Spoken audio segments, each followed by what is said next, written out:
And hello and good night, everybody. This is Terminator Juice.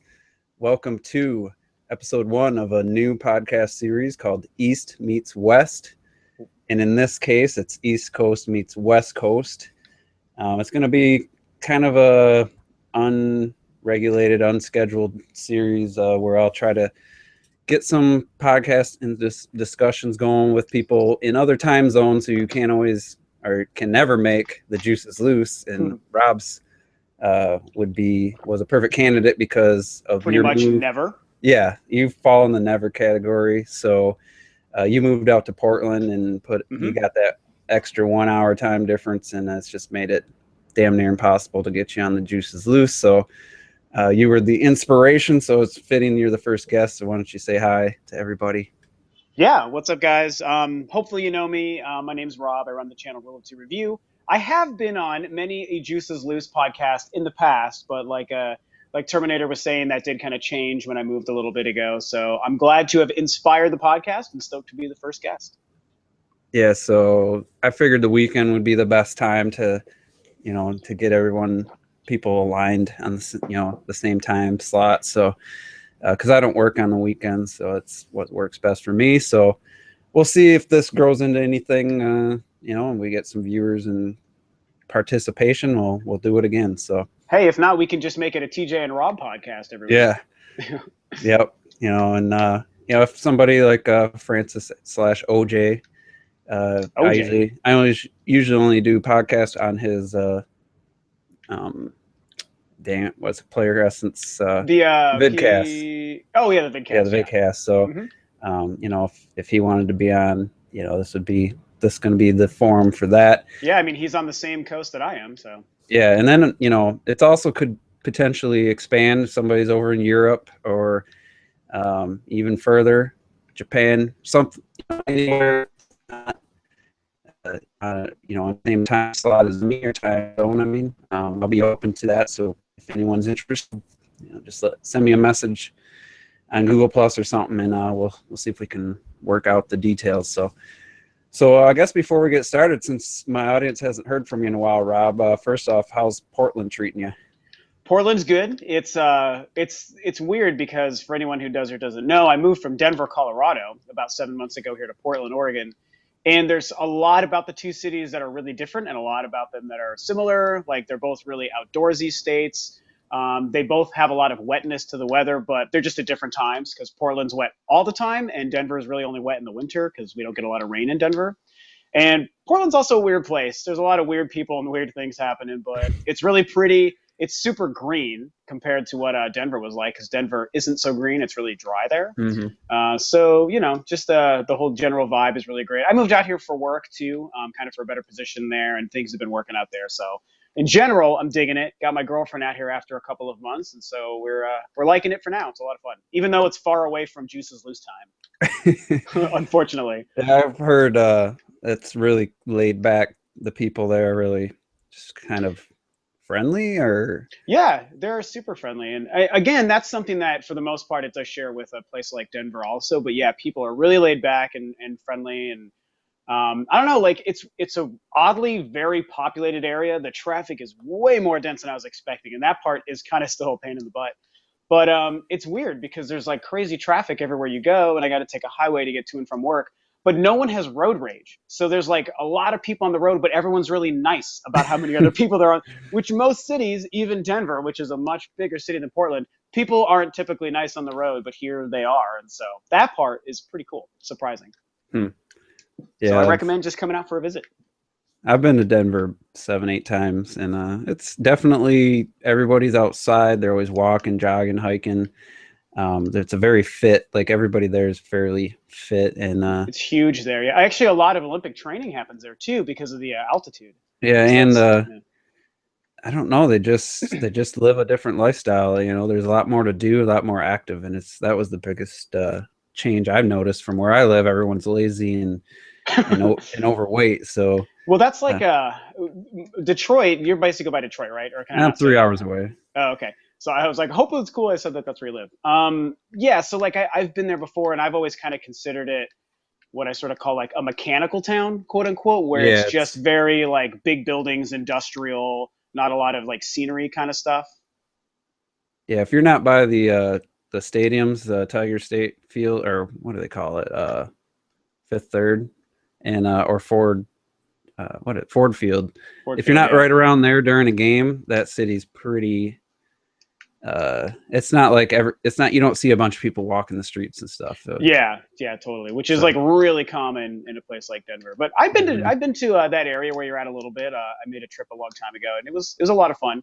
We got lost. You couldn't turn left anywhere everywhere you went. It's like don't turn left, yeah, you and have to we didn't go know how to get past. around. You have to go past the intersection, and then there's usually a little spot to take a left turn. What is that? I know this is like detracting from gaming talk, but what is that about? Why is it that way?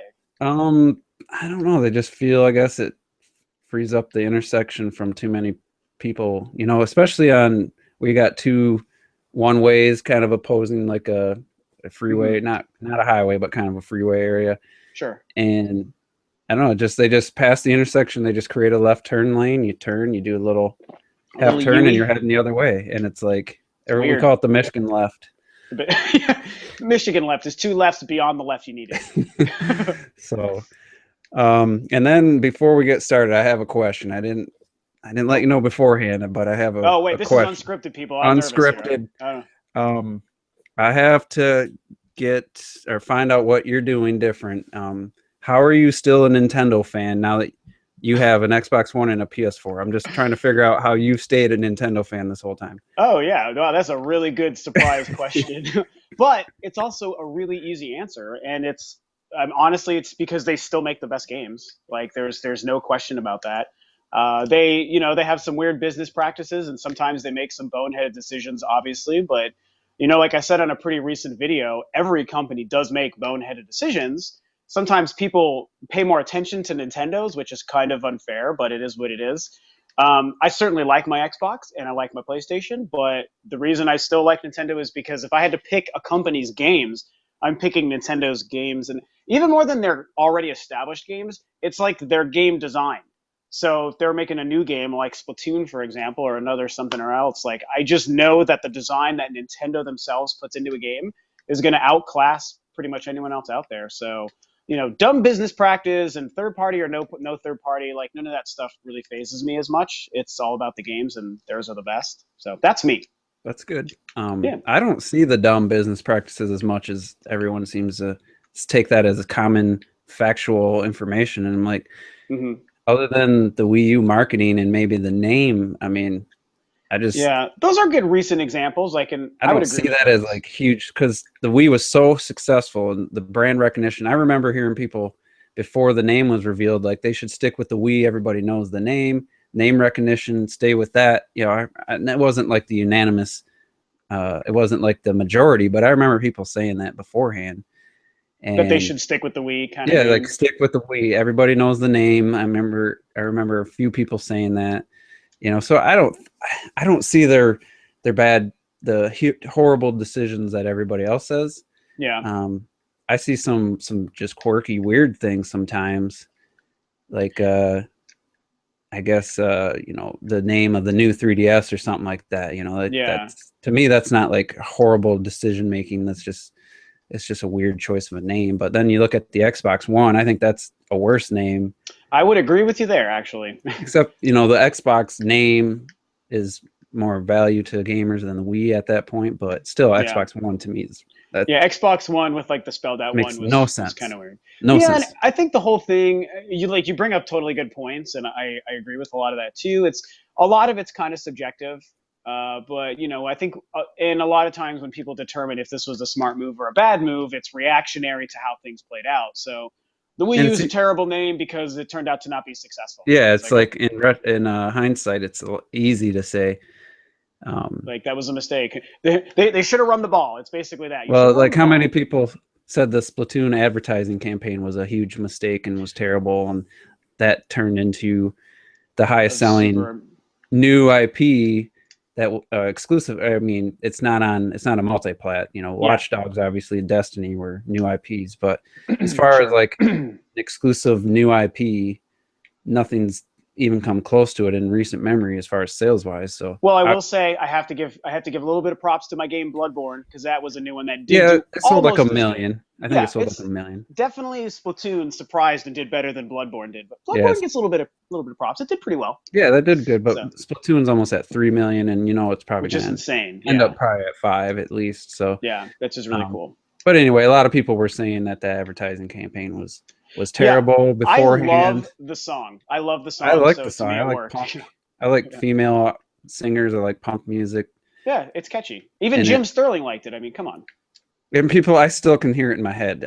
Yeah, It was an effective song, whether you liked it or not. But yeah. anyway, I'm just glad you didn't play your Xbox One and then go back to your Wii U and said, I can't play this trash anymore. Like No some way. people have said, it's like, I love it. And honestly, one of the games we're going to spend a lot of time talking about tonight is one of the reasons why I knew I would stick by it. And there's a lot of reasons to stick with the Wii U, I think, in Nintendo. I mean, yeah, like since 3D World launched, we've gotten some really, really good like amazing, great games. It's true. 3D World really Consistently. did kick it off, Although Yeah, I would personally argue Wonderful 101, because that came out yeah, you beforehand. could And start with that, Pikmin and Wind Waker, but 3D World to me, like looking at the Metacritic, looking at the reception, was the the sales, first yeah, it was huge. really high rated current gen game, and I think they've just been delivering great games. Like since we've gotten Donkey Kong Country Tropical Freeze and Mario Kart 8, we got Hyrule Warriors and Bayonetta, Smash Brothers. Captain Toad was a kind of iffy for me. It's not like I actually really like that game, but Captain Toad, or even I another thought game. Kirby was way better for me. Yeah, I knew you were going to bring up Kirby, which I like both those games a lot. I own them, but they're not like the kind of game that you really can use in the same sort of fashion as like the overall high quality. Mm-hmm. They're very small little budget titles, but for budget titles, they're both pretty excellent. I mean, Kirby's just the art style and music alone is worth the purchase. But Yeah, then they go into Splatoon, and we've gotten Mario Maker. For me, that's like my game of the year. Into Yoshi, Fatal Frame. We got X coming. So to me, it's just, it hasn't been like every month. Like I don't think Nintendo's ever delivered games monthly, like people seem to think. Well, really, it's always in the holiday don't season. do that. I mean, it's such a weird thing the way people talk about that. It's like if any one system, PlayStation, Xbox, Wii U, whatever, if they have 3 or 4 games spread across the whole year, like that's about standard. Like I mean, I probably buy only 4 games a year for any one console. So yeah, it does suck that there's not the Batman's to fill in the gaps, the Witchers, type of games. Which I definitely agree with, and I think it's a shame. And that's like for me when I talk about like, if there's bad business practice or mistake decisions and stuff, like an argument could be made, and this is how I personally feel about the whole thing, because you've probably heard me talk about third parties. Like obviously Nintendo and the Wii U, well maybe not the Wii U, Nintendo maybe doesn't need those kind of games to survive, but I think that they could only be helpful. And however all these different things led to them and third-party companies not really getting on the same page, that's probably a lot of it mistakes on the third parties, and I definitely think some of it could be put on Nintendo's, such as maybe choosing to make another system whose power doesn't match its competition, so it's hard for a company to make Fallout 4 work on the Wii U, for example. Stuff like that. That's like my personal definition of a quote-unquote boneheaded decision. Even though the power of the Wii U is absolutely fine for me, it creates things like a rift in a third party, which makes it hard for a lot of those games to appear on their system. Things like that. It's funny though, how weak the Wii was. Call of Duty had no problems. Yeah, I don't get that, man. Like, there's definitely some because things you can not scale. adding. I'm sorry, they could scale a game down. Like Watch Dogs. That was good looking, pretty decent, good looking PS4 game. It looked fine on the Wii U. Like it looks good on the Wii U. Absolutely looks good. And I mean, and when I talk about Fallout 4, for example, which I've raved about, why didn't they make Fallout 4 on this freaking system? They have the gamepad, which works so perfectly. And it's like, okay, the visuals wouldn't look as good. I agree. The Wii U can't do that. But I think they could easily make a game that looks as good as a version of the game that is scaled down to look as good as Fallout 3 or even slightly better. And that game is still going to be a good Fallout game with an amazing controller. Exactly. They could have made it should have been slightly improved over Fallout 3 from a visual standpoint. Yeah. And instead they release what's the collector's edition cost that has it's $150 until GameStop apparently recently had like upscaled to like $190 version. Yeah, and it So comes it's a with lot of money. it comes with like a touch screen, like Pit Boy. Yeah. It's pretty cheap looking if you ask me, but Yeah, I mean, and then as a huge Fallout fan, I'm kind of like, ooh, that looks cool. But it's not like the most important thing, and it's they do you could like have. put your phone in it or does it You have put its your own? phone in it. Yeah, Yeah. you have to download an app and put your phone in it, which is neat. But it's like, wow, you could have given people that for free on the Wii U version if you had decided to spend that time to do Yeah. it. And, I think they decided it wasn't. the problem was I remember Iwata talking after they did the 2011 reveal. He was like talking about how they were still finalizing the hardware because he said they were balancing performance as far as how much power it was going to consume to and how much it was going to cost. Like they wanted a super efficient because Japanese there's not a lot of space in Japan. They're running out of room and I'm sure they have issues Sure. with Yeah. power hog devices and stuff. It's just not their way. It's not their philosophy. So if you're going to make a console that's going to be worldwide, you're going to have to cater to A the couple the audiences. lowest common denominator, which is Japan has a problem with power. They need low power so that means they can't make a super powered one for the West Yeah. and make a weaker one. So there was some things that they decided last minute, and they stripped away some of the performance in the last 6 months or whatever before they started. And that was definitely a decision they made. Yeah, and I actually didn't know that, so that's very interesting. Yeah, he said there was a couple interviews where he was saying they were trying to, what do they call it? Like balancing the power, the cost, performance, yeah. and the energy that it required to operate. If it had more power, then it needs more energy, needs a bigger power supply. Well, and it's also at all times, well, usually most times, also powering the gamepad, right? Mm-hmm. So that's a whole nother factor I'm sure they had to consider. So, and then I don't think they thought a $400 price range would have worked. Who knows how much extra juice and how much extra graphical performance they could have got with an extra $50, but yeah, probably not that much. The PlayStation 4 proved that people are happy to pay $400 for a console. So yeah, I actually was of the ilk before the Wii U came out, and we really knew what it was capable of. This may sound counterproductive to a normal gamer, but I was like, I kind of hope it costs like $400 or so because it'll mean there's a lot of technology in the system, hopefully, and maybe it's going to have a power that's going to make people happy, and the gamepad can do all these extra things because if it costs that much, that means there's a lot of technology in the machine.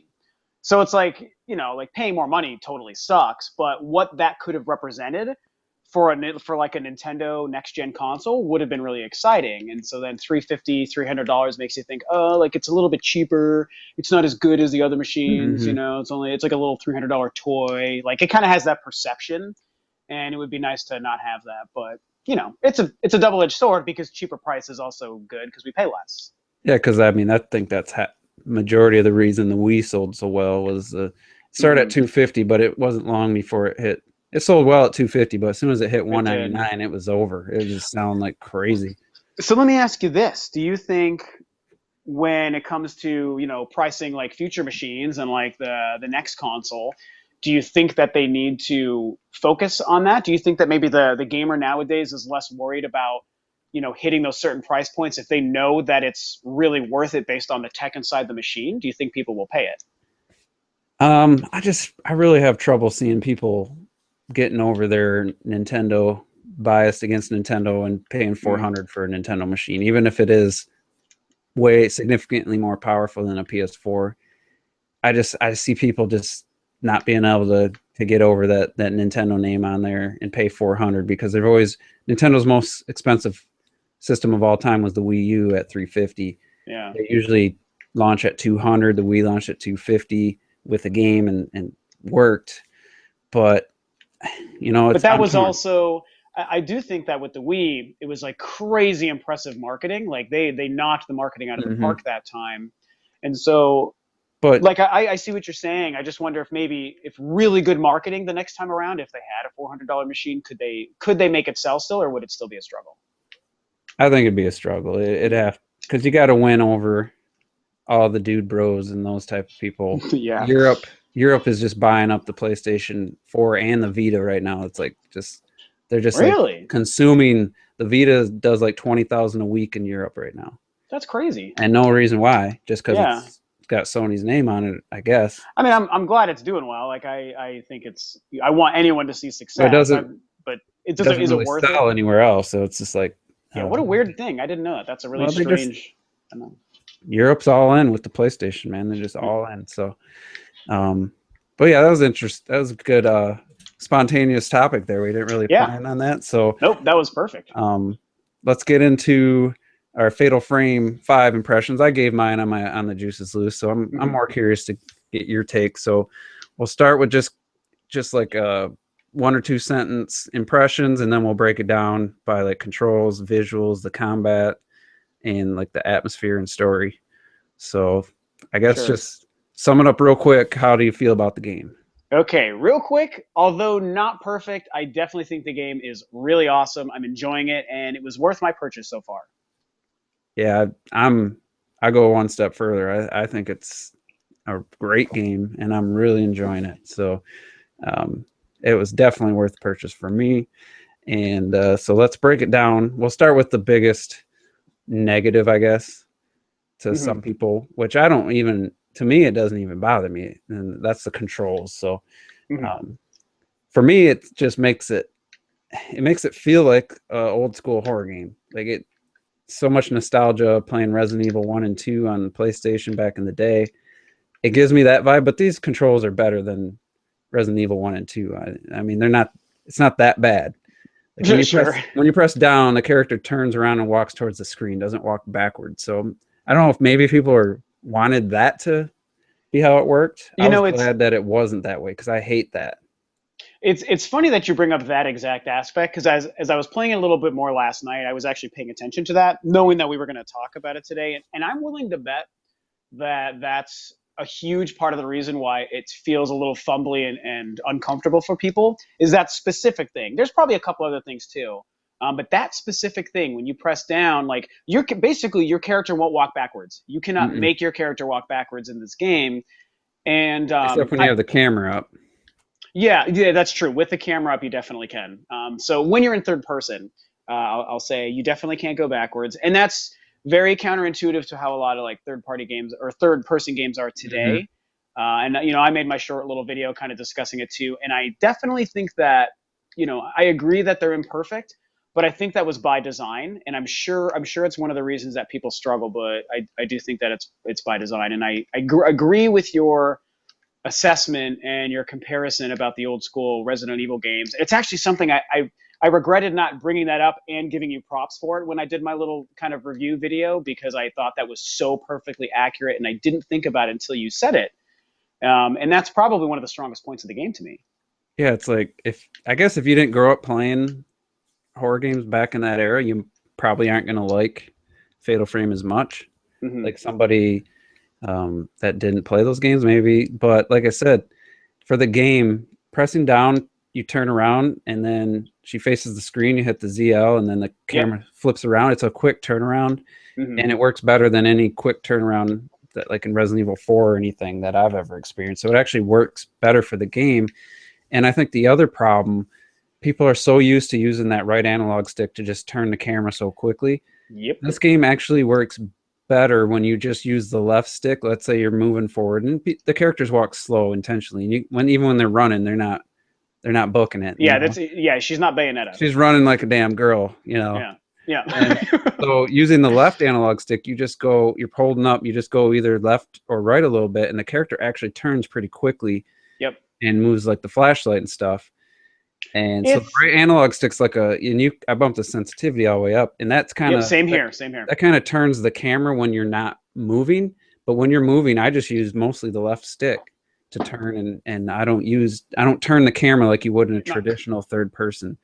And once I figured that out, I'm navigating like a pro. It's another thing I kind of referenced it too, is it's definitely a game where I think that sort of cadence and that rhythm to the control is very purposeful, because they want you to play this game at a certain pace. That's what makes the game, I think, the most effective and scary, and like you really soak in the atmosphere and feel like you're a scared person in the woods. But there is, I think, that perfect sweet spot that if you take the time to learn it, you can learn what the controls want you to do and how to navigate that game. And I think so many people, and I'm guilty of this too. Like I struggled a little bit when I first started. Like we have a certain expectation when we put a controller in our hand and we're going to play a game with a third person. We want to run around. We want to move the camera around at our own pace. We want it to go fast. We want to turn around easily. And even if it's a scary game, like we want to move. We just want to move pretty fast. That's how a lot of games are. And like pretty quickly, if you learn that that's not how this game plays, and you just work within the confines of the pacing that the game is supposed to be played at, you will, like, just like you were saying, Terminator, you can navigate almost like a pro. It's still imperfect. I agree, it is imperfect, but it's not horrible, and it's not game breaking. I think if most people take the time to learn it. Yeah, I actually think it added to the charm and the tension of the actual scary moments.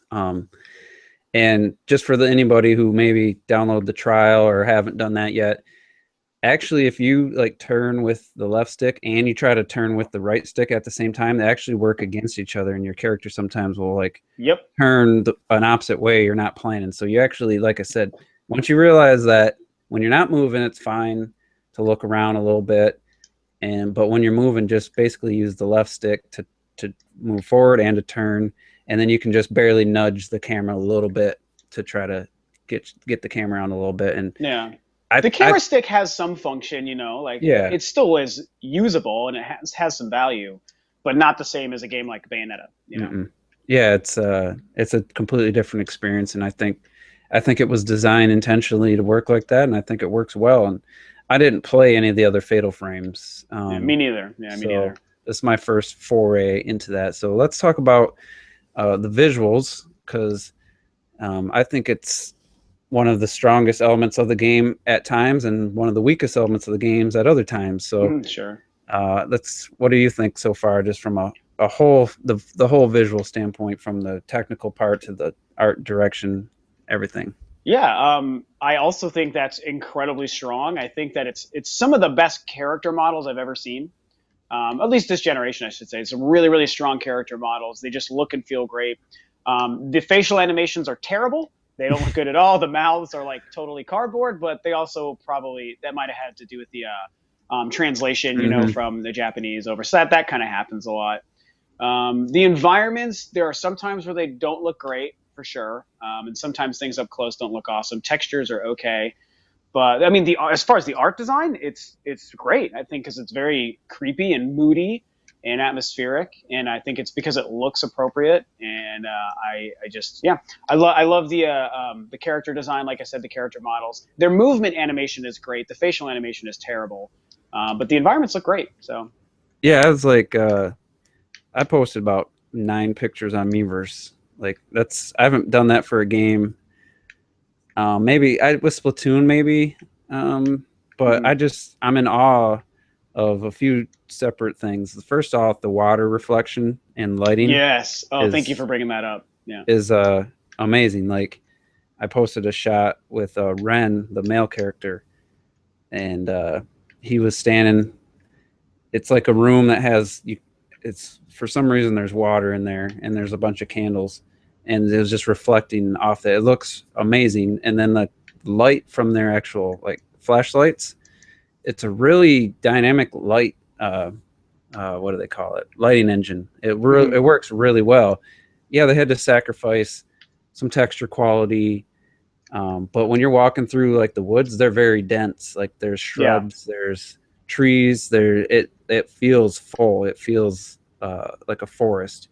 And then when your light hits the foliage and stuff, it really isn't effective. Even though if you get real close and look, the textures aren't great, and some of it'll be like look like a tree, leaves and stuff. And if you got at the right angle, it's actually just a one-dimensional. It's like flat, like a sprite. I think it's called. I think that's what a sprite is. Like it would be like a picture of leaves, and if you're looking at it from the front, you see all the leaves. When you look from the side, it's just thin as a piece of paper. There's a couple moments like that, but then they add fog. At times they add rain, and it's really just the rain looks good. It's a very full, complete package. The aesthetic, everything goes well together. The rain you mentioned reminds me of a really nice touch. You might have I'm sure you've noticed this. How when it's is it Ryu, the main character? I'm forgetting her name. Yuri. Yuri, that's it. Yeah, Ryu's the other girl. So Yuri, Like she's wearing like that kind of nightgown kind of thing that's Mm-hmm. like this flowy sort of thing. And when she gets wet or if she's in the rain, it like sticks to her body, and it's like a Yeah. totally completely different looking piece of cloth, Yeah, and it that's just feels real. yeah, that was a cool touch. I'm like, why does she look different? I couldn't figure it out at first. Yeah. And then I was like, yeah, she looks more curvy or something now. And I Yeah. was like, You're like, oh man, wait, why does she look better? her Oh, that's outfit's like suction to her, like if you because were she's wet. Yeah. wearing wet clothes. It's when And you see her dry again, you can notice then that you're that like, thing is yeah, flowing. Yeah. I ain't gonna lie, it puts you in danger to walk around wet all the time, but It's I, true. It really, I it's find myself not drying her off yep. sometimes. It's where you're like, I think I can make it for a little bit here. Let's just leave things as it is. But yeah, the character models are just adorable, gorgeous Japanese women, and Hmm. even the dude Ren is done fairly well. The hair's not it's not like they put a ton of emphasis on realistic hair or anything, so they made sacrifices where need be. But overall, everything I It's think looks more really than good. appealing, I think, to anyone's eye. I can't imagine anyone would look at it, even if they hated the gameplay. I'm sure Hmm. they could be like, wow, that's a really good looking game. Yeah, and so yeah, like I said, the fog, everything at times it gets foggy. It's just I'm impressive. I'm impressed, and it's not like I'm uh, typically a graphics whore enough or anything like that. But um, I wish I could share this screenshot I got on my phone that I posted to Twitter. Mm. It's like Yuri's standing at that shrine. It's got like lanterns on the side. It's got a stone walkway up to steps, and it's foggy. It just looks amazing. And then Yeah. her flashlight in her hands lighting her like face and everything up, and it's really cool. It's really well done. So Yeah. uh, it works for the game, and it's definitely a big jump up from the last Fatal Frame on the Wii. Looked okay, but Yeah. a But it big was a jump. Wii game, it is what it is. So let's talk about the most important part of Mm-hmm. any game, and that's the gameplay. Focusing on the ghost combat, battling ghosts with the camera obscura, Mm-hmm. which the gamepad is used. You can just look at your TV. It gives you like a, a, a white A little frame. white, like, yeah, kind of Yeah, indicator of so where you your can game. see. But the actual gamepad shows you, like if you got, when you hit a snapshot, it goes like parts break off, and if you get like 5 objects in the circle, then it's called like a shutter chance or whatever. It does a lot more damage. Mm-hmm. That's Um, the secret to combat, by the way, you is got to be that. looking at the gamepad to see that. Yeah, the gamepad shows basically what the TV shows is nothing more than a first person view with zero HUD. There's like Mhm. nothing there. Every piece of information you need to play that game with the camera and like have combat is all only on the gamepad. Yeah, because you can switch your film type, you can switch lenses on the You can fly. even see the life bar. I actually didn't even notice that until I like still haven't last night. figured out where the life bar is. It's when when you hold the left trigger to actually focus in on like someone's Hmm. face. When you do that, the reticule that like centers around them, it's got like the little kind of jars that fill up underneath. The Hmm. life bar is right underneath there, going around the bottom half of the Okay. circle. So when I you're didn't notice it till yesterday. It took me like a week of playing the game to see it, and and when it's you hold only. the when you Go hold ahead. that button, it actually tracks the ghost for you, so you Yeah, don't have to constantly yeah, pan. when you're in tracking mode, yeah, it does do that. And that is the only time you can see a ghost's life. You can't just look at them. You have to be focused in on their Hmm. face there. But it's there. I just saw it. So it's pretty helpful. And the camera, like uh, the orientation as you tilt the gamepad, it's like 1-to-1. There's like no It hesitation. is. It's like as You good as Splatoon's. And you can use the right analog stick to kind of help you turn, so you don't have to like turn all the way. Like you said, you use your office chair, so you can turn all the way around, but you can just Hmm. use the right stick to get you back. It does a fairly good job of letting you know where the ghost is coming from. You'll see like red on the sides. Sometimes it's on both sides at the same time, so it's like, Yeah, okay, that's which one? always fun. I'll just pick one way. But so Yeah. how do you feel about that combat overall? Yeah, overall, something else I spent a lot of time talking about. I think it's awesome. Like it's to me, it was the next to just being a horror game. Than the fact that I love horror games, it was the reason I was so excited to play this game. Was finally a game like this doing the kind of thing that the gamepad was made for, where a whole game's main mechanic is built around that, like Wonderful 101, for example. And I think it almost perfectly succeeds. It's definitely not perfect, and it's also has a very steep learning curve, I think. But it's great. Like Terminator Juice was saying, it really is pretty much 1-to-1. I think most people would agree Splatoon's camera aiming is really, really precise, and it's about as precise as that is. Mm-hmm. And sometimes things get like really hectic and frantic, and you got to move fast. And as hard as it can be to learn to do that, once you get good with it, that camera and the gamepad will pretty much get you where you need to go. And it feels really immersive. Like I love, because as Terminator was saying, I have like an office chair. It's like a computer chair here, so I can just swivel around 360 degrees, and I can be looking at something with my TV in front of me and just swivel around all the way behind me, and I can see the trees or the building behind me, and it really feels like you're in like a virtual world when you pull that thing up. Mm-hmm. It's So almost like what is that, Google? is it Google Maps or? It's like a I Google Maps, but it has a different name on the Wii U that you yeah, can. I never had used it, but Google Street, isn't it called Google Yeah, Street? Google Street. So if you wanted to go like downtown Denver at the Capitol building, then you can do a full 360 with your gamepad, and it's like it moves really like right with you. It's kind of Yeah. cool. It's really neat. It's the kind of thing that is sort of delivering on a lot of the promises of the gamepad. And I've always said I still think the gamepad is great, and it's good to see a game like this coming out, may potentially near the end of the Wii U's life, and to have it be a really good example of what that can do in a creative team's hand. The combat is, I will say this and finish up so you can chat about it too. The combat is really deep. It's very hard to learn, and I think it is kind of like how some of the walking controls can be. For some people and some kinds of gamers, it might be difficult or weird enough for some people to tune into and maybe turn them off from it.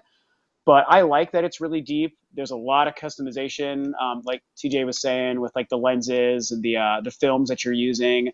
And there's a couple of different ways to get different kinds of shots on enemies that have different levels of damage, and the fatal frame time and all these things.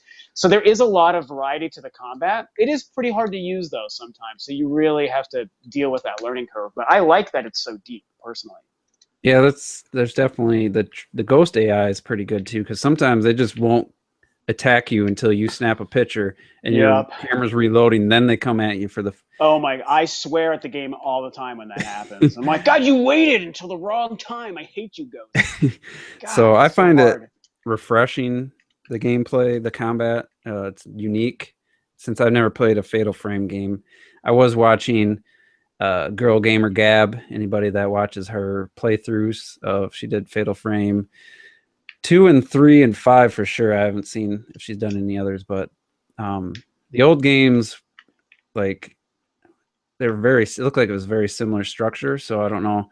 I guess if you had played them all, maybe this one felt too similar or something, because it seems like the same type of. They didn't stray too far from the core idea, but Yeah, to my knowledge, I think that is the case. yeah. So, Yeah. and then the rest. I mean, I like the combat. I had it kind of. I didn't have it mastered, obviously, but I had a good feel for it by the end of the trial, and that's when I decided to buy the game. After I finished the trial version, and I was getting the hang of using the camera, and I was like, all right, I like this. So, I guess the other gameplay would be snapping photos. At various times, a ghost will kind of appear, and you get like 5-6 seconds to bring the camera up, snap a photo. You get points Hmm. for that. Yep. Then Yeah, there's that's a lot of fun too, because that also yeah, brings out some of the best scares in the game when you don't really expect that. yeah, and then there's a whole holding ZR to like grab items and open doors, and it's purposely goes slow because Hmm. sometimes things jump out, a hand It's will come out. great tension. And Great yeah, you're tension. opening a door slowly, and then there's like a shadow of your hand from your flashlight on the wall in the room you're opening. You never know what's going to be on the other side of that. Um, and exploring and finding items lying about in the environment. They kind of flash. They're pretty obvious. It's like a beacon of white light that flashes, like a, Yep. and you pick that up, pick the stuff up. So there's exploration, which I love in games. Yeah, and tell me if you agree with this. The game, all the locations and the maps that you go to are surprisingly pretty huge. Like Hmm. there's some places where it's like, oh my God, another path or another door. Yeah. And it's like, oh, I know I need to go the other way, but here's 3 paths down this way. And it's really not as linear as it could have been.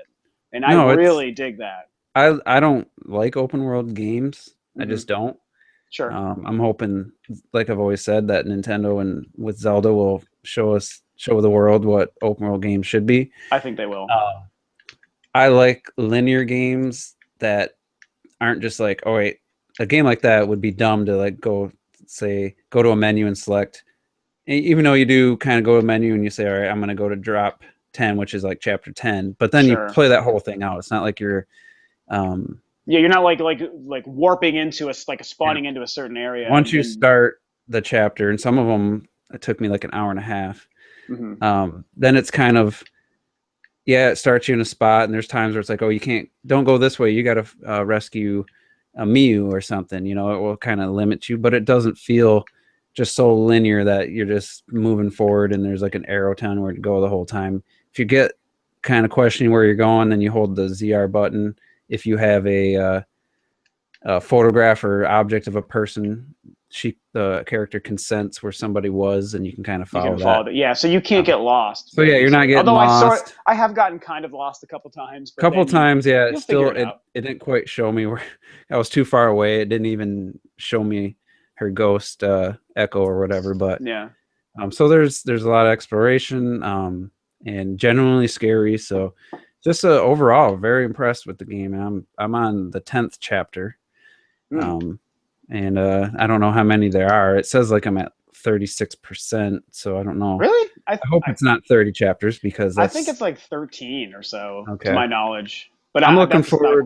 The story is interesting. There's a lot of reading notes for the story, and there's games where I'll just like speed read and skip stuff. I read every word. Like I'm just enthralled with the whole subject matter, the mythology. Whether I'm wondering if like any of that is like true Japanese history with like the pillars where they actually seal women in boxes alive to like like the way if the shrine maidens are because they're like spiritually strong and they're like good foundations for buildings and stuff. Like that's creepy to me. It is it's very kind of sadistic, but that element does certainly feel like something that could be based off of like a real legend or myth, you know? So, so story is compelling so far.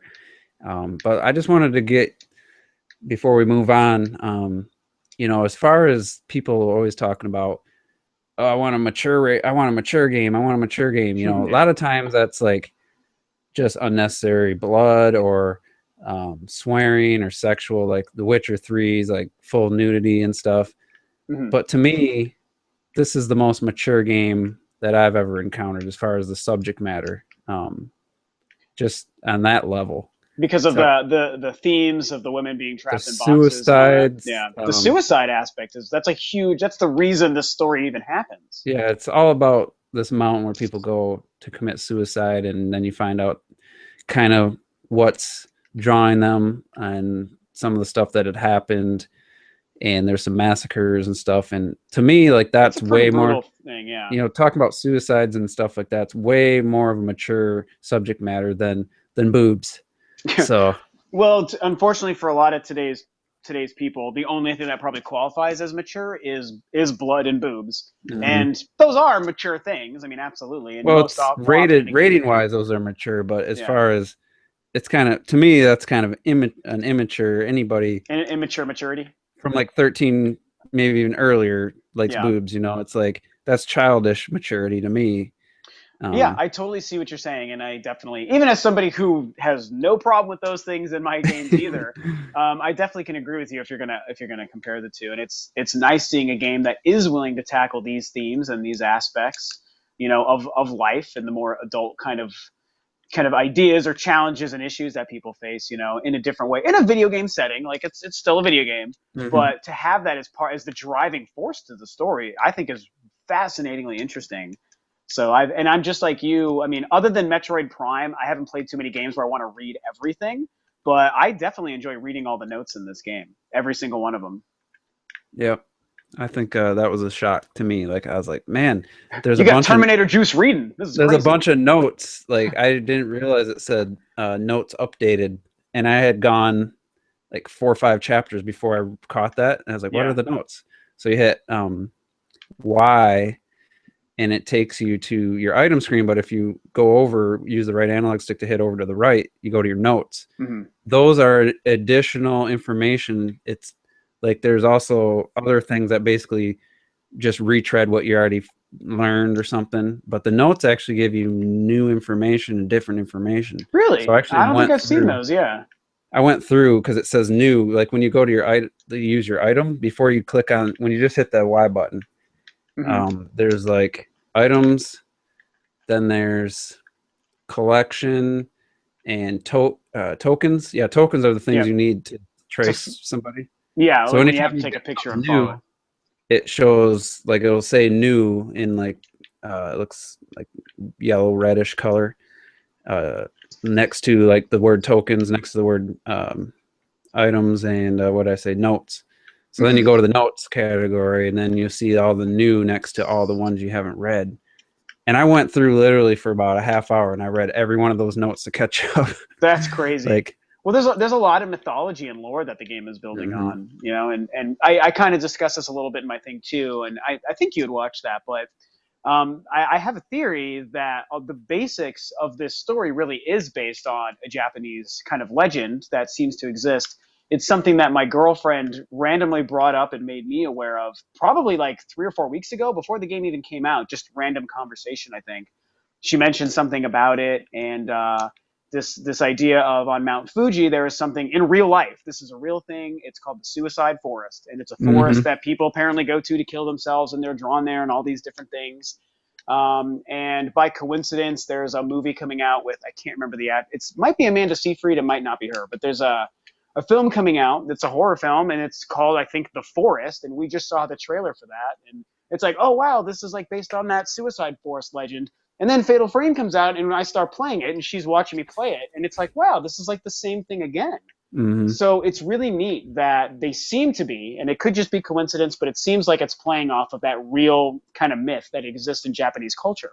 And so it feels that much more tangible and kind of freaky for that reason. Yeah, it's genuinely unsettling and scary. I'm Mm-hmm. not one of those people that gets scared from movies or video games. Like a noise in real life to me is 100 times scarier than any movie I've ever seen. Like I've heard some things and you know, and, You've never been scared in a movie? Come on, man. no, it's Come just on. to me. I'm Really? usually laughing or scary movies in general. To get people in those situations, most of the time they got to make the people so stupid and do something Yeah. so dumb. And I that's just can't. true. I can't get over it. So scary movies to me are dumb. Like the only movie that truly affected me and scared's the only word I can think of is when I saw Seven for the first time. That was a great movie. Like, because that's real world. Like that's Yeah. just like a psychopath. Like that's to me is scary. Like uh, jump scares and all that cheap tricks in movies just doesn't work on me. So Sure.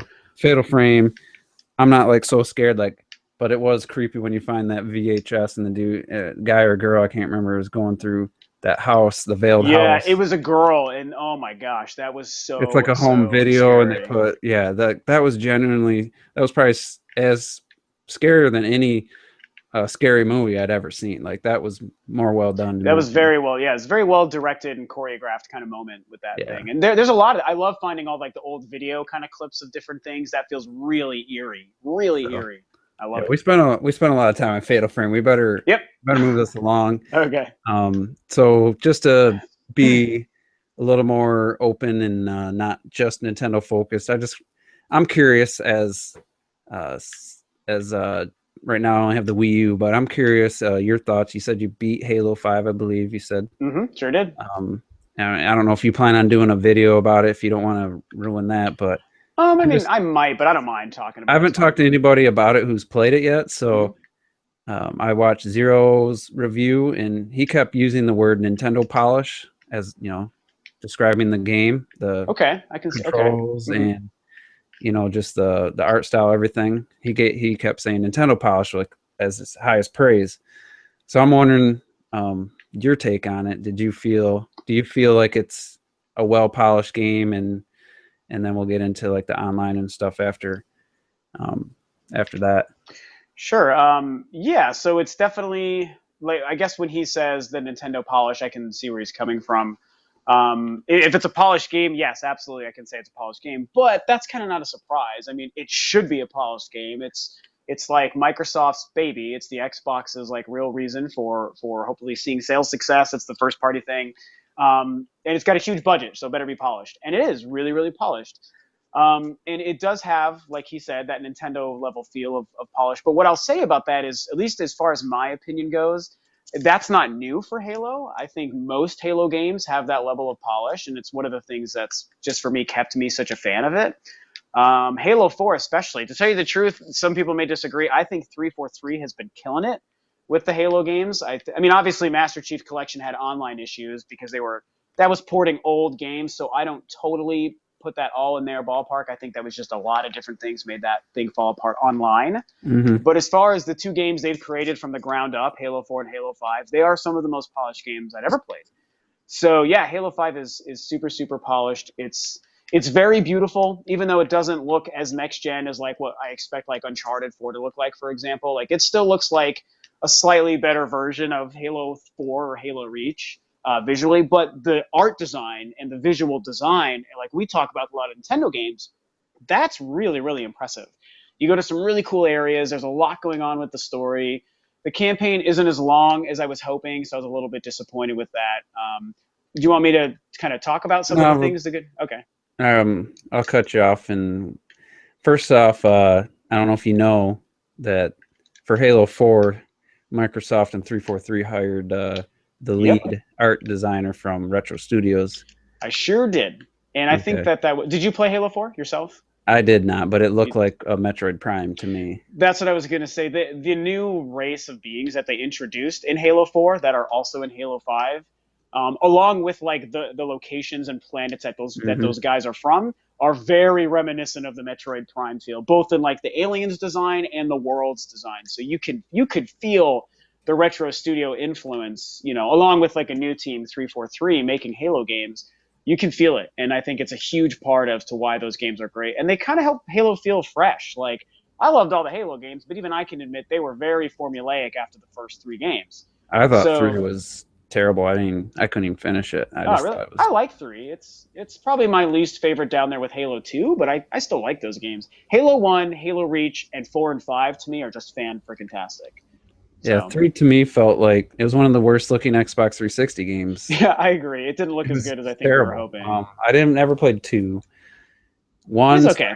One started out promising, then it just became a generic corridor, and you get like they ran out of time. The game they had to launch, and you could tell that they had to wrap it up. So basically, you had to go in that ship with all these confusing hallways, and then you had to get out.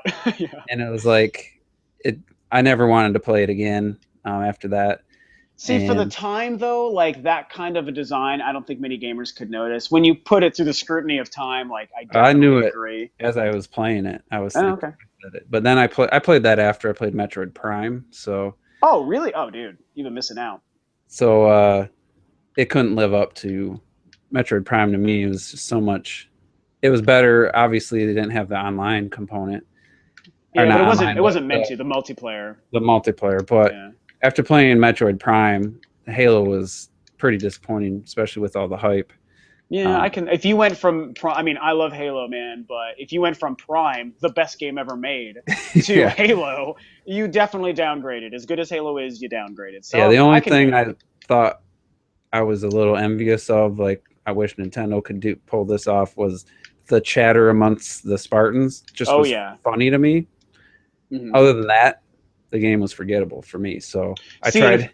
I don't want to get too sidetracked, but if I can tell a story about that, is when part of the reason I love Halo and have nostalgia for it is when the first Halo came out, my buddy got an Xbox like launch, the first Xbox, and had Halo, and like Halo was all the talk of the town, and it had only been out probably a couple of weeks before me and some friends went over to his place. He was living with his girlfriend at the time. I'm pretty old, so me and my friends all had apartments in 2001. So he was living with his girlfriend, and we went over to check out his new Xbox. And we were checking out this brand new game, Halo. What's to do with Halo? And when we started playing it, and it's like, wow, okay, we're both playing together. We're not fighting each other like in Mortal Kombat or Street Fighter. We're like playing a first-person game on the same side and there's all these other AI soldiers running along with us, and they're kind of chattering and bullshitting with each other as we're all fighting the same objective in a mission. Like, that was really new in 2001. Like, it's so old school today, but in 2001 it was super Yeah, fresh and it blew our minds. that was that and the music, the only things that stood out to me. Sure. Again, So, you did downgrade. We yeah. hadn't played no Metroid Prime. We did it before Metroid Prime came out. So to us, it was like we spent 2 weeks. I'd go over to his apartment every day, and for 2 weeks we played through to beat that game. And we would trade off controllers, and it's probably one of my favorite memories. You're playing with that big ass controller too. Yeah, as we called the hamburger controller. Mm-hmm. Yeah, we sure did. But it was totally worth it. In 2001, it was worth it. So. Yeah, I mean, it's not a bad game. I think I put it in the series in my top 5 most overrated series of all time, but I don't think it's a bad series. Mm-hmm. I think the games I played, I only played 1 and 3. Yeah. I think they're decent to good, but I think most people have them hyped up to just ridiculous proportions, but that's just my personal feeling. See, it's weird because I love them so much. I think they're excellent games, but it's all about how you look at them. Like, I still take Halo games at face value. Like, it's a sci-fi shooter. It's a really good sci-fi shooter, and it gets no deeper than that.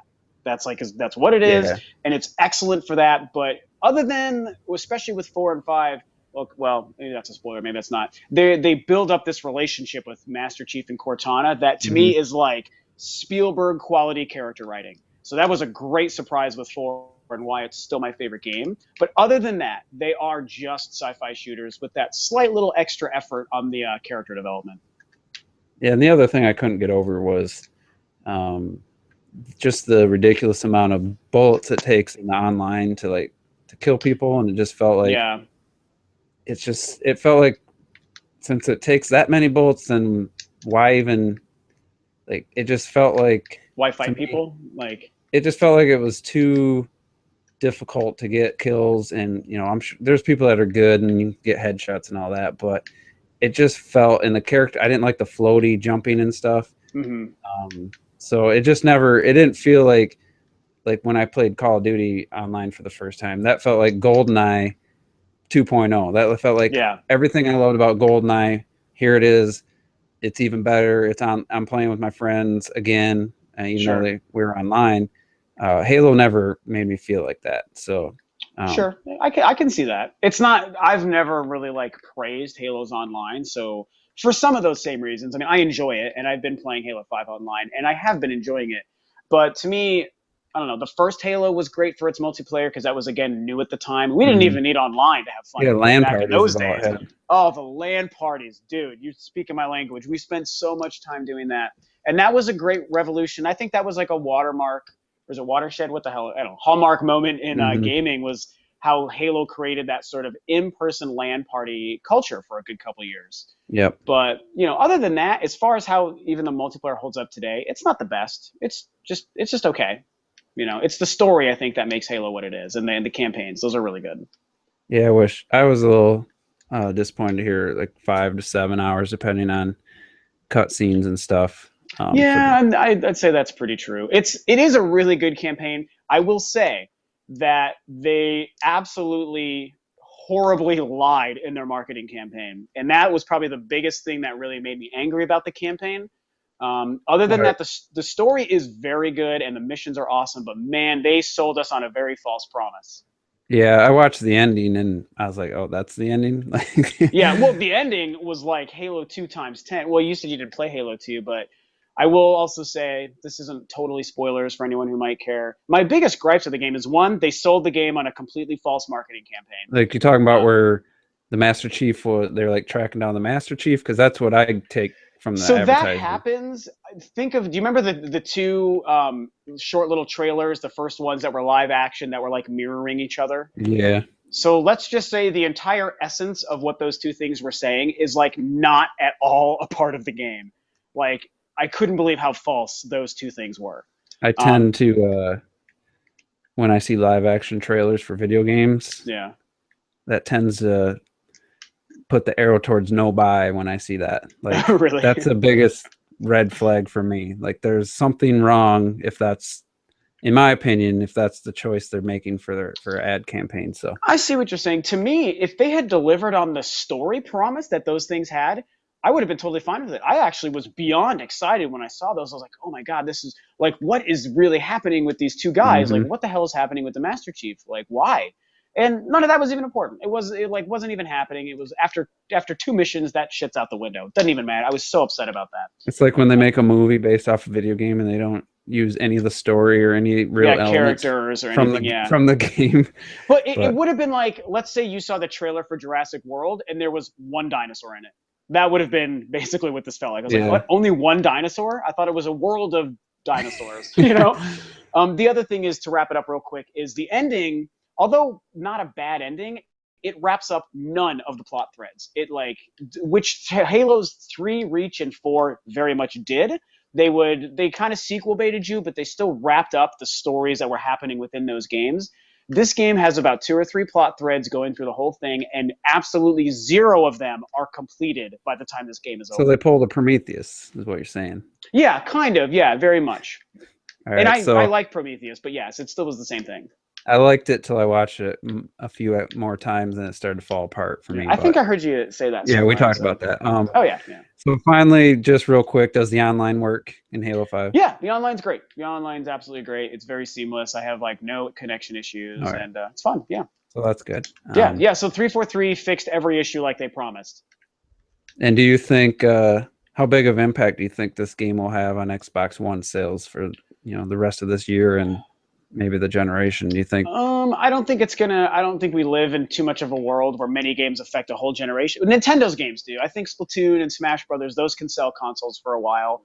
But even a game like this, I don't think can impact a generation. I do think it's going to have a huge impact in sales for a while, through the holiday, through maybe even till next holiday when they have to sell us on a whole brand new slate of holiday games. I think Halo is good enough and popular enough to do that. Apparently, it had the biggest launch of all time, right? Like $500 million or whatever. No, it was the biggest launch for Halo. Was it just for Halo? Yeah, it only sold. Well, it sold like a pretty big deal, though. It sold like 1 million. I saw rumors like 1.2 to 1.5 million in the first week.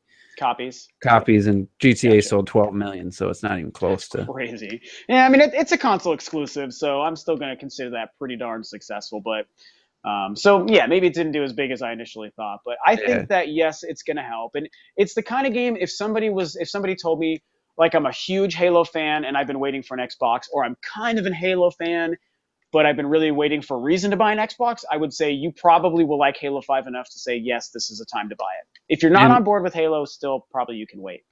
One of the other deceiving numbers Microsoft threw out was their 20 million Xbox One shipped to stores. And according to VG charts, it's at 14 million sold. Yeah, I just saw that recently. So, and I was like, man, there's really like 8 million Xbox Ones in stores. Well, something just happened that kind of lends to that being true. Is Microsoft just sponsored these bundles? They're called holiday bundles. Target took it a step further. They added like a $50 Target card. Mm-hmm. Basically, you get there's a bunch of them, but the one I was looking at is a 1 terabyte Xbox One with Ori and the Blind Forest digital, Gears of War Ultimate, which comes with all the Gears 1 through 3, I think. Oh, okay. It didn't say digital or physical. Rare Replay, any additional retail game of your choice, so Halo 5 if you want, and then a $50 Target gift card for $400. Wow. That's the 1 terabyte. They had a 350 version for the 500 gig, and it's all sponsored by Microsoft. It's across the board. Best Buy has a Newegg. They all have it, and Microsoft is sponsoring it, putting these bundles out, and that kind of lends me to believe that there really is that many Xbox Ones sitting in stores waiting to be sold for the holidays. Yeah, they need to sell them. So, because that's a pretty generous. No, I'm going to straight up say that's a great deal. I mean, there's basically at $400, there's effectively a lot of free stuff in there. Even though a regular Xbox One is $350, there's so much stuff there. Like that's a good value. This is the 1 terabyte. The regular, the 350, 500. So, and by the time you get 6 games installed with the Xbox, you're almost out of Yeah, space. yeah. We had that conversation. You know, Terminator was asking me the last couple of weeks about space on the PS4 and Xbox One, and I will tell you, I like my Xbox One more than my PS4, but it does not hold space well, man. Not at all. Way worse than the PlayStation 4. Yeah, So that's so going to use up a lot of space. You're right. the other alternative would be like you could buy the Tomb Raider, Rise of the Tomb Raider Definitive Edition bundle for 400, and that's all you get. So basically, you're getting Gears, Ori and the Blind Forest, Rare Replay, any other game. I mean, like I said, you could pick Halo 5, Tomb Raider. I don't know if they'll still be available when Tomb Raider comes out, and a $50 gift card. Well, Tomb Raider is like in a week. That's a couple days. That's on Tuesday, Oh right? yeah, okay. Same So day, if you same day as waited, Fallout. Yeah. so then I was like, I was thinking, I just had to. I was short on my escrow adjusts every year. Last year I was 300 over. This year I was You got a 400. refund last year. This year I was 400 under, so I had to pay Oh, for. bummer. I just had to send out a check for 400, but I There was went like, your Xbox. yeah, I was thinking I'd get Halo 5 and sell that for 50, and maybe Gears or Rare Replay for like 30 or 20, whatever, and then I could end up getting the system for about 300, and then have a $50 gift card to go towards Tomb Raider.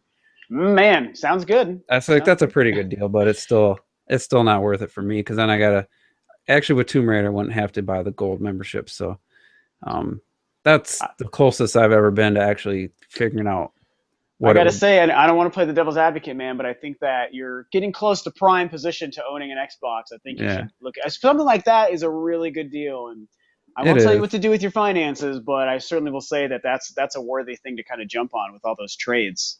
You know? Yeah, that's the only thing I'd have to. I wouldn't use eBay because they take like a cut, so I'd like post on Craigslist like Halo 5 new sealed $50 and see if it would have to. I'd actually have to be able to sell that for it to work out the way I want, and then it would depend on if Gears Ultimate is physical or digital. Yeah, that's a tough call. Because I have Gears of War on my 360 with backwards compatibility. Can play that one, 2, and 3, which I have, so I'm not worried about that. So I mean, it's just something I've been.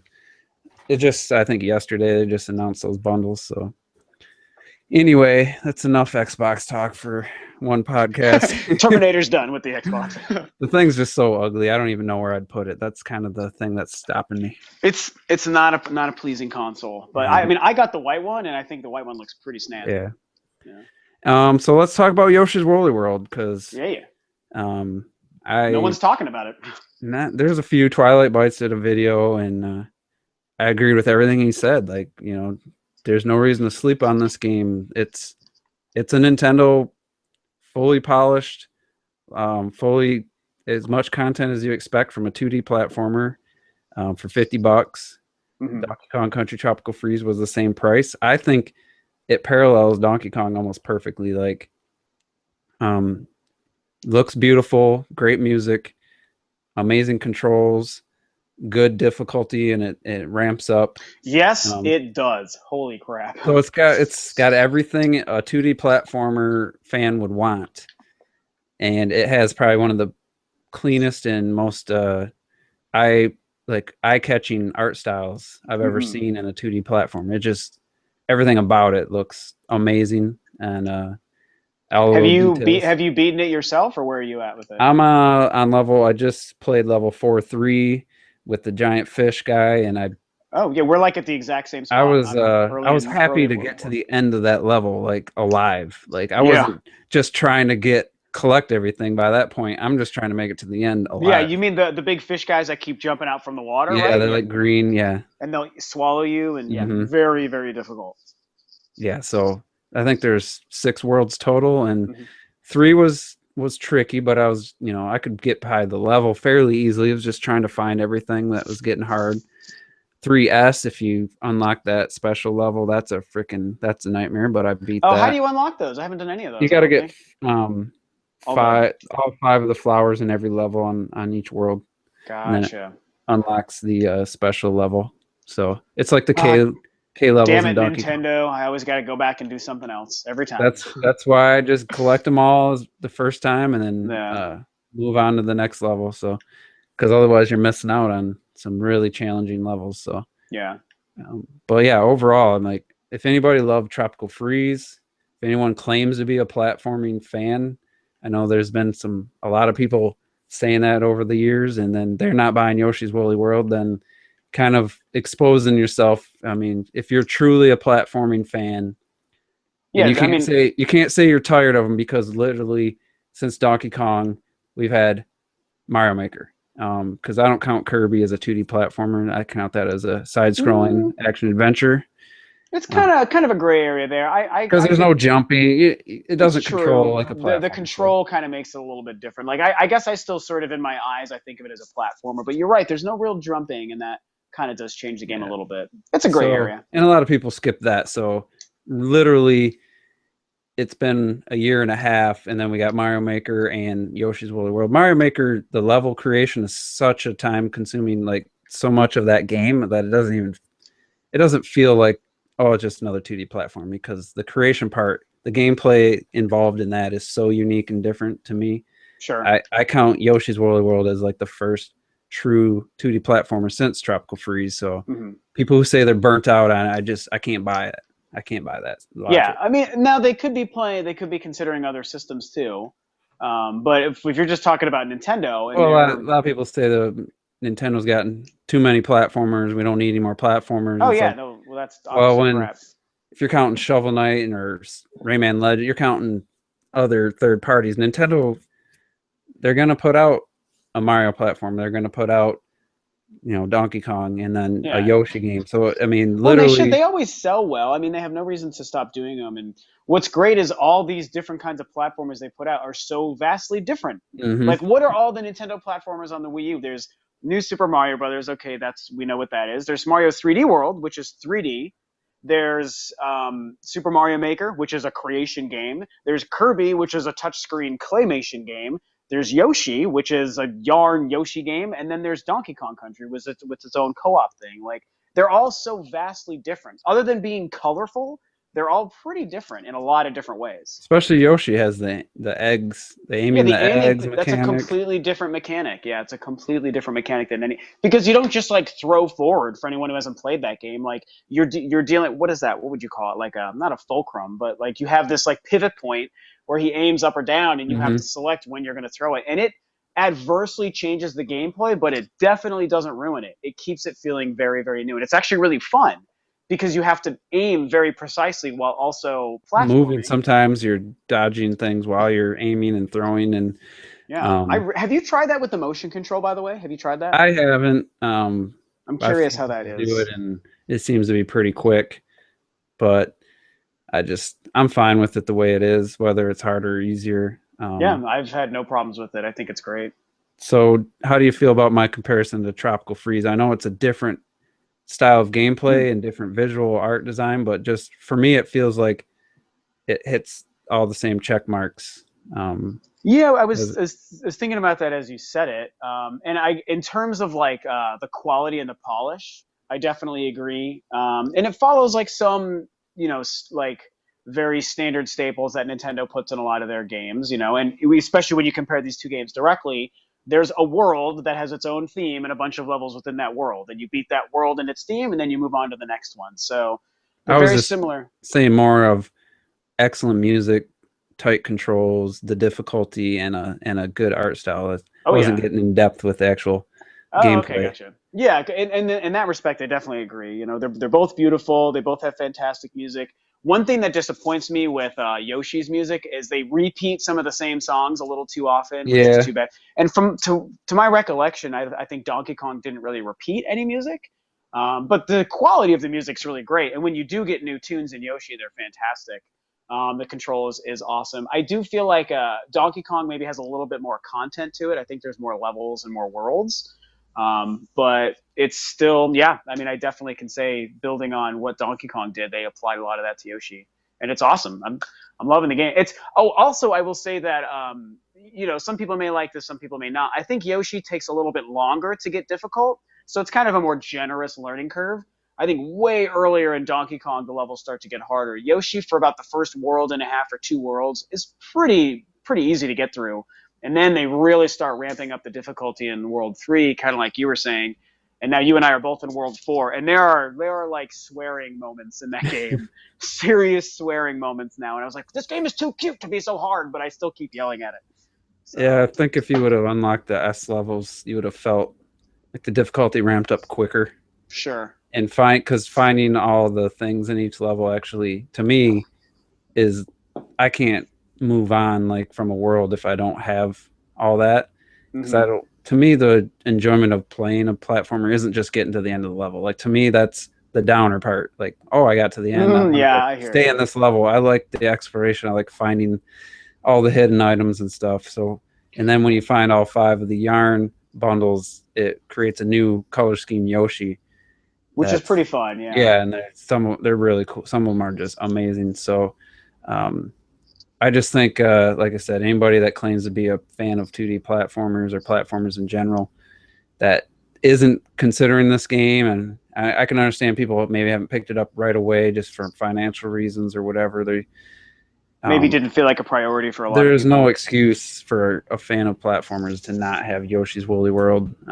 Yeah, it's just as good as any good platformer that's released lately at all. Like it really is fantastic. And I'm just glad that it started to get creative because the first world doesn't really feel that way. It's pretty like simple and generic and like okay, I'm just going and jumping and throwing the yarn. And it's like a clever mechanic, but it didn't really feel new or fresh to me at first, other than the visual style. But man, after like probably maybe near the end of World 2, if you sort of agree with that or not, it seemed like that typical Nintendo creativity where you're always running into new things and new ways to play and a new way to traverse a level. All of a sudden that stuff started to come out in full force. And I was really happy because at first I was like, well, this is just pretty good. It doesn't seem like a normal great Nintendo platformer, but I ate my words after Another World because that stuff really started to come out in force. I felt that when I unlocked World 1S and played it.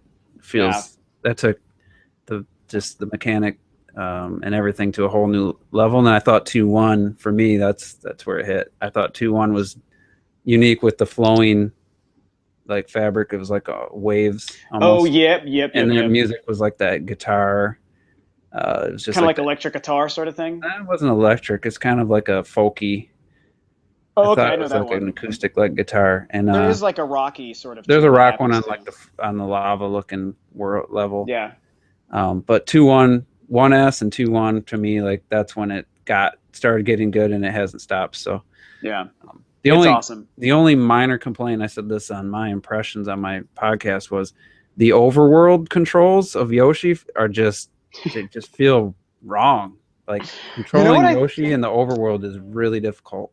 It Yeah, doesn't which feel luckily doesn't matter because you can't get no, hurt or anything. it just doesn't feel right. It's like I'm glad this isn't a 3D game because if it controlled like this, it'd be terrible. You know what I think it is, and tell me if you think that I'm remembering this right or not. But I feel like in the overworld, it is 3D controls like you said, but I think that that's in 30 frames, and I think the game is in 60 when you're in a level. So I feel like you when you go back and forth between like 30 frames and then 60 frames, like the control, it'll feel different because it looks different as you're playing, maybe like subconsciously. Does that Yeah, sound right to you, or am I remembering I that I wrong? can't. I would be. I know the game's in 60. I don't know about the overworld. I don't know why it wouldn't be. Just maybe because it's in 3D. But there's not that much more going on. It feels like they made it. It's moving in 3D, but they made it like designed it for the D-pad. Like they didn't put a lot of effort into it. It just Hmm. doesn't feel quite right. Like sometimes I have a hard time going directly where I want to go to get to like say I want to go to level 3-6, and after I restart, you got to go to the world 3, and then I'm starting at 3-1, and I'm kind of moving up, and it just feels slightly off. It's not Huh. a big deal, but it's the only complaint I could think of. So Well, now I'm going to probably focus on it every time I play yeah, and really dissect it. I'll be like, Terminator, ruin this for me. But yeah, I mean, at least it is the overworld, so no one's trying to kill you there. no, no. So that's it for Yoshi. I mean, it's an excellent game. It's a contender for my game of the year for me personally, but I haven't played. You know, I don't have any other current gen systems, so I haven't played anything else this year. So take that Yeah. with I into will consideration. say, I will say it could make it to my top 10, and I'm someone who does play on all platforms. And there definitely will be quite a few Nintendo games in my top 10. So Yoshi has a really good chance. But I will say, if we're going to talk platformer specifically, and you actually brought this game up a little bit ago, a game that any platformer fan should play, and I'm sorry to bring up a non-Nintendo game, it is Ori and the Blind Forest, because that is like a top 3 contender for me personally. Mhm. Any platformer fan, a lot of Nintendo fans I think would even like that game because of just the visual style, and it's very much like a Metroid game with like this foresty nature kind of story going on. It's absolutely breathtaking, fantastic game. So like that and Yoshi just knocking it out of the park for platformers this year. Yeah, I could pick up Ori on my Xbox or my computer if I wanted my Oh, PC. that's right. It's on Steam. Dude, please But play that game. Like, I think I'd really like to hear your thoughts. I think you'd like it. I probably will. I just got an old 360 wired controller on my PC, so Mm. I don't know. I'm sure it'd be fine. I guess I thought if I ever got an Xbox One or something, I'd play it on that, but we'll see. Yeah. So next up, final topic, really. Final topic. The Star Wars trailer, and we got, I don't know if you saw the new Japanese trailer that hit yesterday. No, that is when I'm sticking to my guns on, and it's like It only shows maybe 5 or 6 new quick little shots. Is it cut together like with the same sort of? Is it like the same basic American trailer only with a It couple new follows that shots? a little bit. It uses a different Is the music the theme. same? The music's a different theme. I forget. It's not just Leia's theme or whatever was the original, the American trailer. Mm-hmm. And they show a few, like they show Rey and Finn introducing themselves to each other. Like nothing revelation. There's a few new scenes of some lightsaber stuff. Yeah, I'm sure there's some of that. Yeah. But they cut out the end that was in the American trailer. They didn't have that in the Japanese trailer. So it's just some of the shots most of the shots are reused. So you're not going to see anything that's going to ruin the movie. So, gotcha. So just, I guess if you want to tell the quick story of what your initial plan was for the Star Wars trailer and then what changed and how you ended up actually watching it. Sure.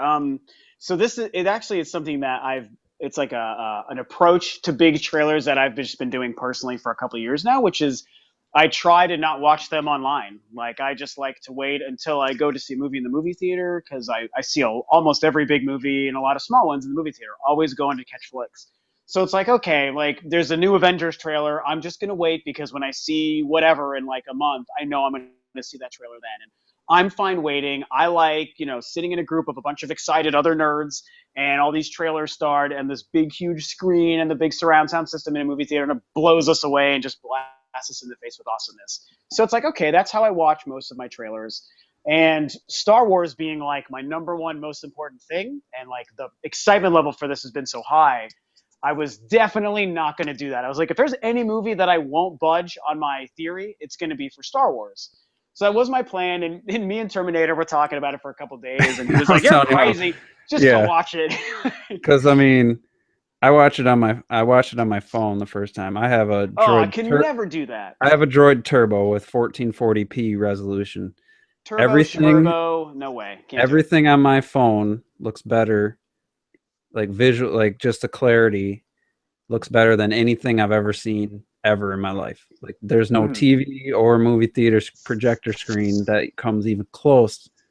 Like I watch videos of like Wii U games like Mario Kart 8. I downloaded a 60 frames per second video on my phone before the game came out. It looked so amazing that my initial shock of seeing it on my TV was, oh my God, this looks like disappointment. Crap. Oh man. It looked, because my phone, everything looks so good. I watched the Star Wars trailer on my computer screen and I watched it on my 65-inch smart TV using the YouTube app. It looks okay, but it ain't phone, no turbo phone. Like, it's like, I mean, it's not 4K, but it looks so crystal clear, and because it's smaller, it hides imperfections associated with streaming. And then I had my earbuds that like they go in my ear perfect. They have good bass, and it's like it just sounded and looked amazing. So I just held the phone like 6-7 inches right from my face. Yeah. And I got a better experience than even when I watched it on my 65-inch TV. So we were kind of arguing. I was just telling you how silly that is, and you need to watch this trailer. So you finally broke down. What was that finally got you to watch it? Well, what finally got me to watch it was the fact that I just had a lot of people, which does include you, Terminator, and then a lot of my really good friends, like my friends in real life, Mm-hmm. everyone who knows the Star Wars fan that I am, everyone was like wanting to ask me questions about it and talk with me about it and theorize with me and this and that. And it's like, oh, what about this? And I think this and this. And what do you think? And even though most people knew I wouldn't have watched it, because a lot of my friends know that I don't do that, I still had so many people wanting to talk to me about it. And then I was like, hearing other people start to talk about it, be like, okay, I can't listen to this podcast or watch this video because they're going to talk about it and I don't want to hear about it. And that just started to get to me. And I was like, screw it. Like, I just have to do it. So I came home and I told my girlfriend that night, I was like, okay, just so you know, I'm giving in. We're watching Star Wars tonight. She was waiting with me. She was great about it. She's like, I'm going to wait too. And I was like, we're doing it tonight. And she was like, oh, okay, well, I guess let's do it. So I've got a 50-inch TV and a nice surround sound. So I turned the lights off and turned the sound up and, tried to make it as epic as possible. Because that's the thing, like, you talk about the visual clarity on your phone and all this stuff, and I totally get that. Like, for me, the experience that I want when I watch a trailer in the movie theater isn't just like I want it to look as good as it can possibly be or even sound as good. It's the experience of, it's a group of people. It reminds me of way back in the day before the internet and movie trailers online, when you didn't know what trailers you were going to see, and you would be surprised to see a trailer for a new movie that maybe Mm-hmm. you didn't know what was going to be coming out. Oh my God, there's a new Star Wars, holy cow, or a new whatever. Oh my God, they're making an Avengers movie. I didn't know until this trailer It's like surprised the hell out of us. first time I saw the Terminator 3 trailer out of the blue. Yeah, They you had put no together idea. a solid trailer, and I was left like in awe, and actually looked it up online afterwards and tried to find it again. I Yeah. would actually rent or buy movies that were released, let's say 20th Century Fox or something. I forget who does the Terminator movies, or a movie, It's a Paramount? or We've just whoever. been watching them. Yeah. I saw a good trailer, then I was like, all right, in 2 weeks this movie comes out from the same studio, so I'll rent or buy that Mm-hmm. DVD. And actually it actually worked, where I could see, I was kind of figured out a scheme where I could see these movie trailers, because they're trying to promote their movie with their new DVD release, their new theatrical movie coming out. But Mm-hmm. that kind of became inconsistent, and that stopped working. So Yeah. I just gave in, and like I said screw it, and I'd literally watch The Force Awakens on my phone happily if like they're like, oh, if there's a leaked version, or here you can rent it right now on your phone and watch it. I'd do that in a heartbeat. Yeah. Like, I get it. Everyone's the same way. I'm the weirdo that's like, no, like I'm just gonna wait. Like I like Avengers 2, man, people were like yelling at me about that. And it's like, I'm gonna wait, man. Like I'm gonna wait. That's just what I see, do. I find going to the theater where I live, the goers there are just, they're not excited people, and a lot of times the Really? That's trailers too end with bad. awkward silence. And even the people I go with, they're just like, I'm usually like, what'd you think of that? And there's, oh, looks Like, okay. it's a Like, movie. It's there's another no movie. excitement. Yeah. And It depends. usually Well, to me, a lot of times it depends on where you're going. Like if you're catching a matinee on a Wednesday, like you're gonna have that crowd. To be fair, me and a lot of my friends, we always try to hit like the midnight premieres of like the biggest movie when that crowd that would get excited is that's there. true. I usually When I, avoid that crowd. like I almost always go on Saturday or Sunday afternoon. Yeah, and so that's the difference. So that totally makes sense. Man of Steel, the very first Man of Steel trailer, not the Comic Con one, but the one from before that. For example, I waited on that, and same with the second Star Wars trailer too.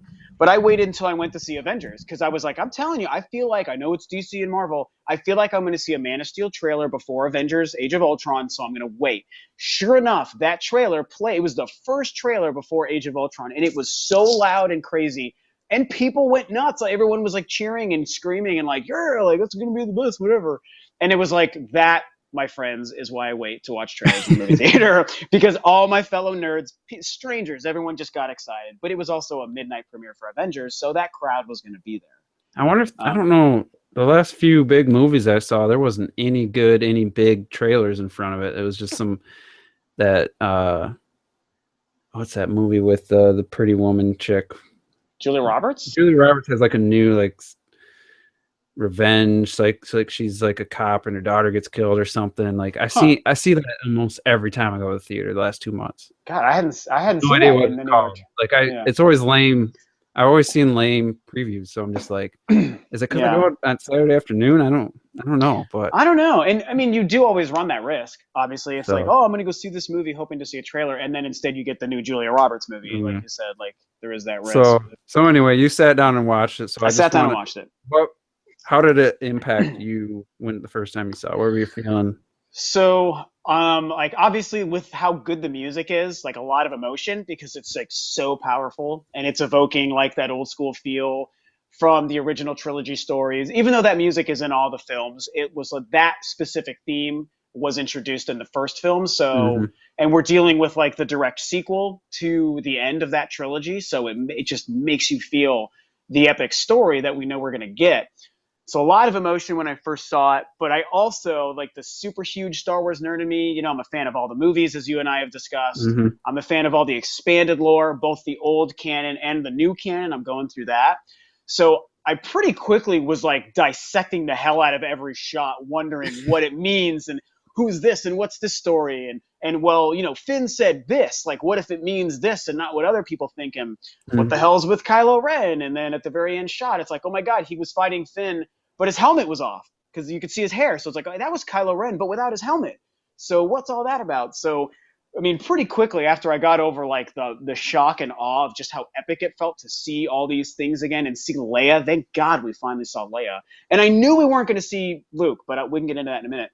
I was like, wow, what does this all mean? So it was great.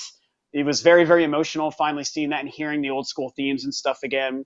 I will say, and I'll be curious to hear your thoughts on this. Still, my favorite of the trailers, though, is actually the second one. I actually still preferred that one even to this one, even though this was like the full 2-minute trailer.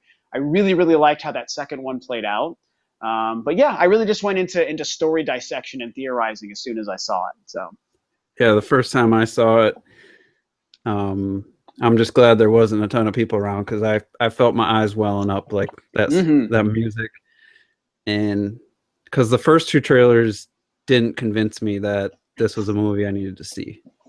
Like there was nothing. The teaser kind of pissed me off. It didn't piss me off. I just don't like teasers, and I just knew that the special effects weren't. They probably didn't have anything done. They didn't have anything to show. The second trailer, I was like, okay, you're not making me forget Phantom Menace or Attack of the Clones. You know, I'm still worried. The final trailer threw all those worries right in the trash. Like they were gone, immediately gone from like the opening when that somebody says like, "Who are you?" Like as soon as I heard that, yeah, and I heard the single piano notes. yeah, it felt really good. All my worries, and then it got into the main theme from Star Wars. Yeah. And seeing the shots of the TIE fighters over the water. Like I know they showed that before, but like everything. It's impactful. It's really impactful. Like eyes welling up and chills, hair standing up, you know, just that, oh my God, it's probably top 3 best trailers of all time for me. Wow. I think that's a tall order. Return of the King is up there with it. And I'm trying to even think of a third one. I didn't want to give it any more higher. I know there's probably one that was amazing that I forgot about, but sure, that could be a whole nother podcast, man. Our favorite trailers. We should do that. So I was just like, all right, this is I got to go see this movie. For the Phantom Menace, I avoided the rush for the first couple weeks. I was thinking of doing the same thing for this, but I heard Red Knight was telling me certain theaters we're showing it in every theater they have. So there's it's that's why it's breaking every record right now. There's gonna be room, so I'll probably see it on the Saturday after it comes out. And you're gonna be 2 days behind the rest of the world, man. Everyone's gonna be losing their minds about it for a couple days. Like I said, put every worry I had to ease or whatever the expression is. Like I'm just confident now that the movie's in the right hands, and I guess break it down to like just the performances in the trailer. Like I know they could have just showed the best performance, but just the emotion on the actors' faces and The way they delivered their lines, it just felt convincing. And I'm not worried at all about the cast. It just seems like they got the right people. Like I said, it's short little shots, but seeing what's her name, Ridley, Daisy Ridley. Daisy Ridley, Yeah. like seeing the emotion on her face and everything, like when she's watching that spaceship take off, like just you can just tell on her face what she's thinking. It's like perfect, and I'm just like, all right, they got looks like great actors and the right people for their roles. And then you got Harrison Ford. Maybe his was probably the weakest of the trailer. I thought his lines. I feel I don't like like that. I don't like his gruffy voice that he uses. That's now. how he talks. That's the Harrison Ford of 2015. So, but this isn't the don't get cocky kid kind of Harrison Ford. This is the older Han Solo.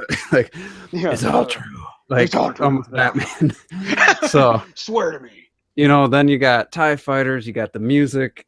Everything looks right. Like sure, and I think that a lot of this can be attributed to kind of just where it's taking place, and there's just so much going on in the Star Wars universe.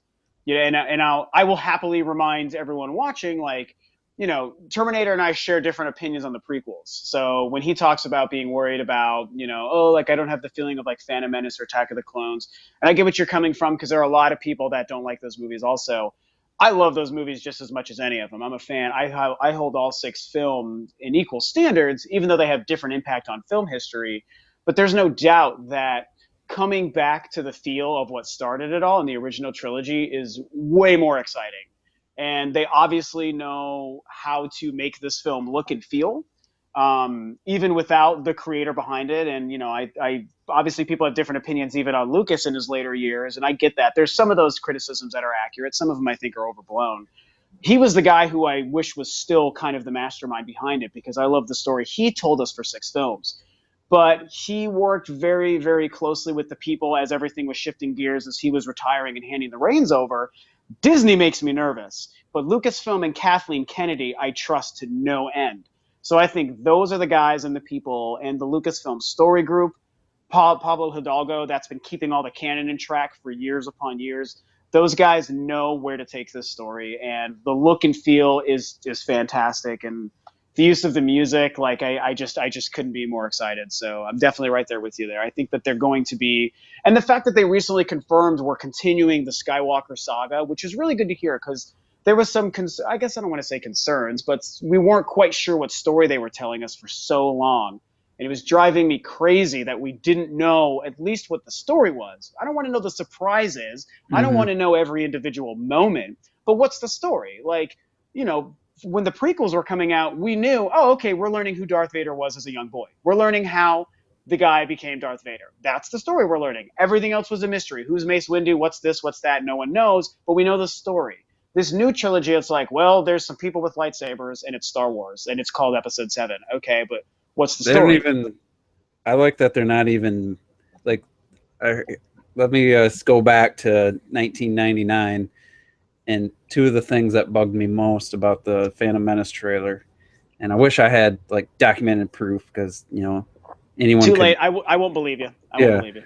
I didn't like Episode 1 being like the main draw. If you look at the poster, if you look at anything, Episode 1 is in huge letters, and then it's little tiny Star Wars and Phantom Menace in medium. Yeah, I know the exact logo you're talking about. I'm like, this is Star Wars. Like, why are you focusing on the episode name? And then the other thing that bugged me was all the ships and all the designs. Everything was like super fancy, super shiny, super curved. And I can put a squash on that whole second theory. Yeah, I don't care what you say. You could say, they've been repressed the 20 years after those movies ended, and no, you got to keep some kind of cohesiveness. You can't have the past look shinier. Yeah, the world hit a war and all that and stuff, but it didn't look like Star Wars. It never did to me. So even when I first saw those trailers, I was like, yeah, it's Star Wars, it's cool, but I didn't like the Episode 1, and I didn't like the look of it. It didn't look like Star Wars to me. So those I love the look of those films. I love that it has the feel that it does, and it's one of those things where you can only fight the passage of time and technology so much, and that became less of a concern. It was more about making the movies that were supposed to be told in the way that they were being told. Does it mess with the consistency a little bit? Totally. And is it too bad that it messes with the consistency? Yeah, it's too bad. But, at the end of the day, like, even I just remind myself they are just movies and they're just Mhm. great stories, and that's what I focus on. The episode one, like the titling of the title cards and stuff, I can definitely get behind what you're saying there. I never really like cared, but it's a valid complaint. And it's obvious that that was like the Lucasfilm marketing machine at play of like, hey, we're really pushing forward that this is this part of the story. It's the episode one. It's more exciting because it's the beginning and it's Yeah. going back in time. To be fair, you also have to remember it might not have been the first prequel, quote unquote, ever, but I'll tell you, like, no one was going back in time to tell stories really until the prequel Star Wars films sort of made that like a pop culture idea. Now it's common in video games and movies and TV shows and whatever. That was like, in my time on this earth, one of the first times I can remember the very concept of a prequel. I think it was the first time we even used that word. So I think that they sort of felt obligated, for better or worse, to really push forward and let people know, even like the casual fan who might not have known what you and I knew, that we're going back in time. This isn't a sequel in the traditional sense. This isn't Return of the Jedi Part 2. This is way before those movies even happened. And tell me if you run into this problem, even still nowadays, when people are talking about the movies, when they say the first movies, do they mean the first ones made or the first ones Yeah. chronologically? People still get confused. And it's hard to explain to the casual fan what's going on. And so I think that that was probably a marketing trick to try to really help people understand that it's one of many and not a sequel to six kind of thing. So I think that's where that came from at the Yeah. time. I mean, I can understand that, but I always just like with the Hunger Games and Divergent, like just name the movie Yeah. Catching Fire. Just name the movie Yeah. Insurgent. You don't I have mean, to the put, books are that way, right? It's just Hunger Games yeah, and Catching Fire. Then, yeah. you don't have to put Divergent series. And that's how I felt the same way. Like you're Yeah. Harry I'm Potter not kind of stupid. created that one there. Yeah. Yeah. It's like I'm not stupid. I know that this is the first Star Wars movie and it takes place before, but See, but it's like don't put past the stupidity of a group of I know people. the It, world people are dumb, but yeah, it's a it was sad one of truth. those things where I was just like, what is this? And I hear then you. just one last thing. I don't want to talk about the prequels, but We can talk about the prequels. Attack of the Clones felt that name to me. That was just a I. It was the day it got announced. I was at work. I didn't know my boss that well. I didn't Hmm. know he didn't like Star Wars. Hmm. And I heard the name and I was like, close the computer browser. And I was like, can you believe Attack of the Clones? I was like, they're calling the second Star Wars movie Attack of the Clones. I was like, that's the dumbest name. And he's like, I've never seen a Star Wars movie. I was like, And then oh. you promptly slapped him across the face, But I'm hopefully. just like, so I wasn't one of those people that because everyone else is saying they're bad now. I didn't like them from the get go. So I'm not one of those That's people that fair. I jumped on a certainly bandwagon. I appreciate that way more than the bandwagoners nowadays. I also like the fact that also nowadays with the new Star Wars fanship, a lot of the prequel supporters are coming out of the woodwork, and it feels like all the people who still really like and appreciate those films, like I do, are just as vocal, if not more so, as all the prequel haters who are really, Mm-hmm. I think, just the keyboard warriors. Personally, you're different. You're telling me that you always felt that way, and my whole thing is like, at least if you give them a shot, that's fine. Any film, any Star Wars film or whatever, like, stick to your guns and just be honest and true about it. And it's not about changing someone's mind as it is just accepting that, these movies exist and they add to the lore, and some people like them and some people don't, and that's fine. I get that they're not unanimously loved like the originals, but there's a lot of good happening there. And I will say, with Attack of the Clones as a title, I'm going to tell you the reason I like it. And it's not just because I like the movie. It kind of speaks as to the inspiration George Lucas had when creating even the first Star Wars film. It's very kitschy. It's very B movie 1950s Attack of the Saucermen. That's what it is. It's those old school Hammer film kind of horror films, and those ideas of like, oh, Attack of the 50-foot woman, and it's this cheesy poster of a giant woman crushing a building, and it's, oh, Attack of the Clones. It's supposed to be that way. He was Well, inspired by the likes of that'd be Flash fine if Gordon and all these things. the other movies followed any kind of suit like that. It I stood get out. it. I It's get out of the it. blue. Like it's a big budget. Star Wars fans are very passionate. Now is not the time to, I want to have a throwback to the 50s. No, that's like, Well, to be fair, I see what you're saying, but to be fair, really all the movies, even the cheesiness and the campiness, and like people talk about the specific acting in the prequels, and it's like, dude, none of the acting was good in any of the movies, and that's fine. That's what makes Star Wars what it is. We love it for the cheesiness and the goofiness, and then those crazy emotional moments because the characters themselves are good. Sometimes the actors are not as good as other actors, and that's too bad. But that's not what we fell in love with, man. Like that's not, to me, the essence of Star Wars isn't that. It's the characters, and it is the cheesy campiness. And to me, like what I liked about the prequel titles too is how they actually mirror the original titles. Like he was very big on this film symmetry. George Lucas always said, I treat the two trilogies like they're stanzas in a poem, and each stanza has a rhyming component. And we don't want to get into the story beats. I could do that for all three films of each trilogy and do the story beats too. But if we look at the titles, they're also similar. A New Hope is like the Phantom Menace. It's an adjective noun. It's a thing. That's what it is. Attack of the Clones and The Empire Strikes Back is a thing doing a thing. It's like an action or a verb. And then, Revenge of the Sith and Return of the Jedi, they're very much like the emotion and the feeling of the actual noun. especially it's supposed to be Revenge of the Jedi, then they changed it. So yeah, and it's cool that he went back and sort of had a throwback there. So I like the kind of. I didn't mind. I did like the name, and the movie overall was a pretty good way to finally. It did feel at the end a little too okay. Now here's Darth Vader. Like at the very end, like I don't know, felt like 10 minutes. Maybe. It was like the last 10 minutes. Yeah, they kind of wrapped everything up a little too quickly and neatly. It would have been okay with me if like maybe the last 25-30 minutes was kind of okay. Now he's Darth Vader and all that. Well, but whatever. Let me just remind you this. I know you probably want to move on from this, but I'll remind you this one thing, and this is something I thought was brilliant. He was Darth Vader before he put the suit on. He was dubbed Darth Vader when he killed Mace Windu 25 minutes before the movie ended. And then Palpatine said, like, you are now my pupil and my apprentice. I dub you Darth Vader. That was when he became Darth Vader. Yeah. He turned to the dark side when he sliced Mace Windu's hand off. That was the moment he let passion and greed to protect the one he loved get in the way of his path of the Jedi. He was like, fuck it, I will do this horrible thing. I will kill one of my masters to make sure that the one I love stays alive, which was the very mistake that led him to become a Sith in the first place, as he learned love as a young boy. And that was the mistake on his path to become a Jedi, and it's like, not of the Sith.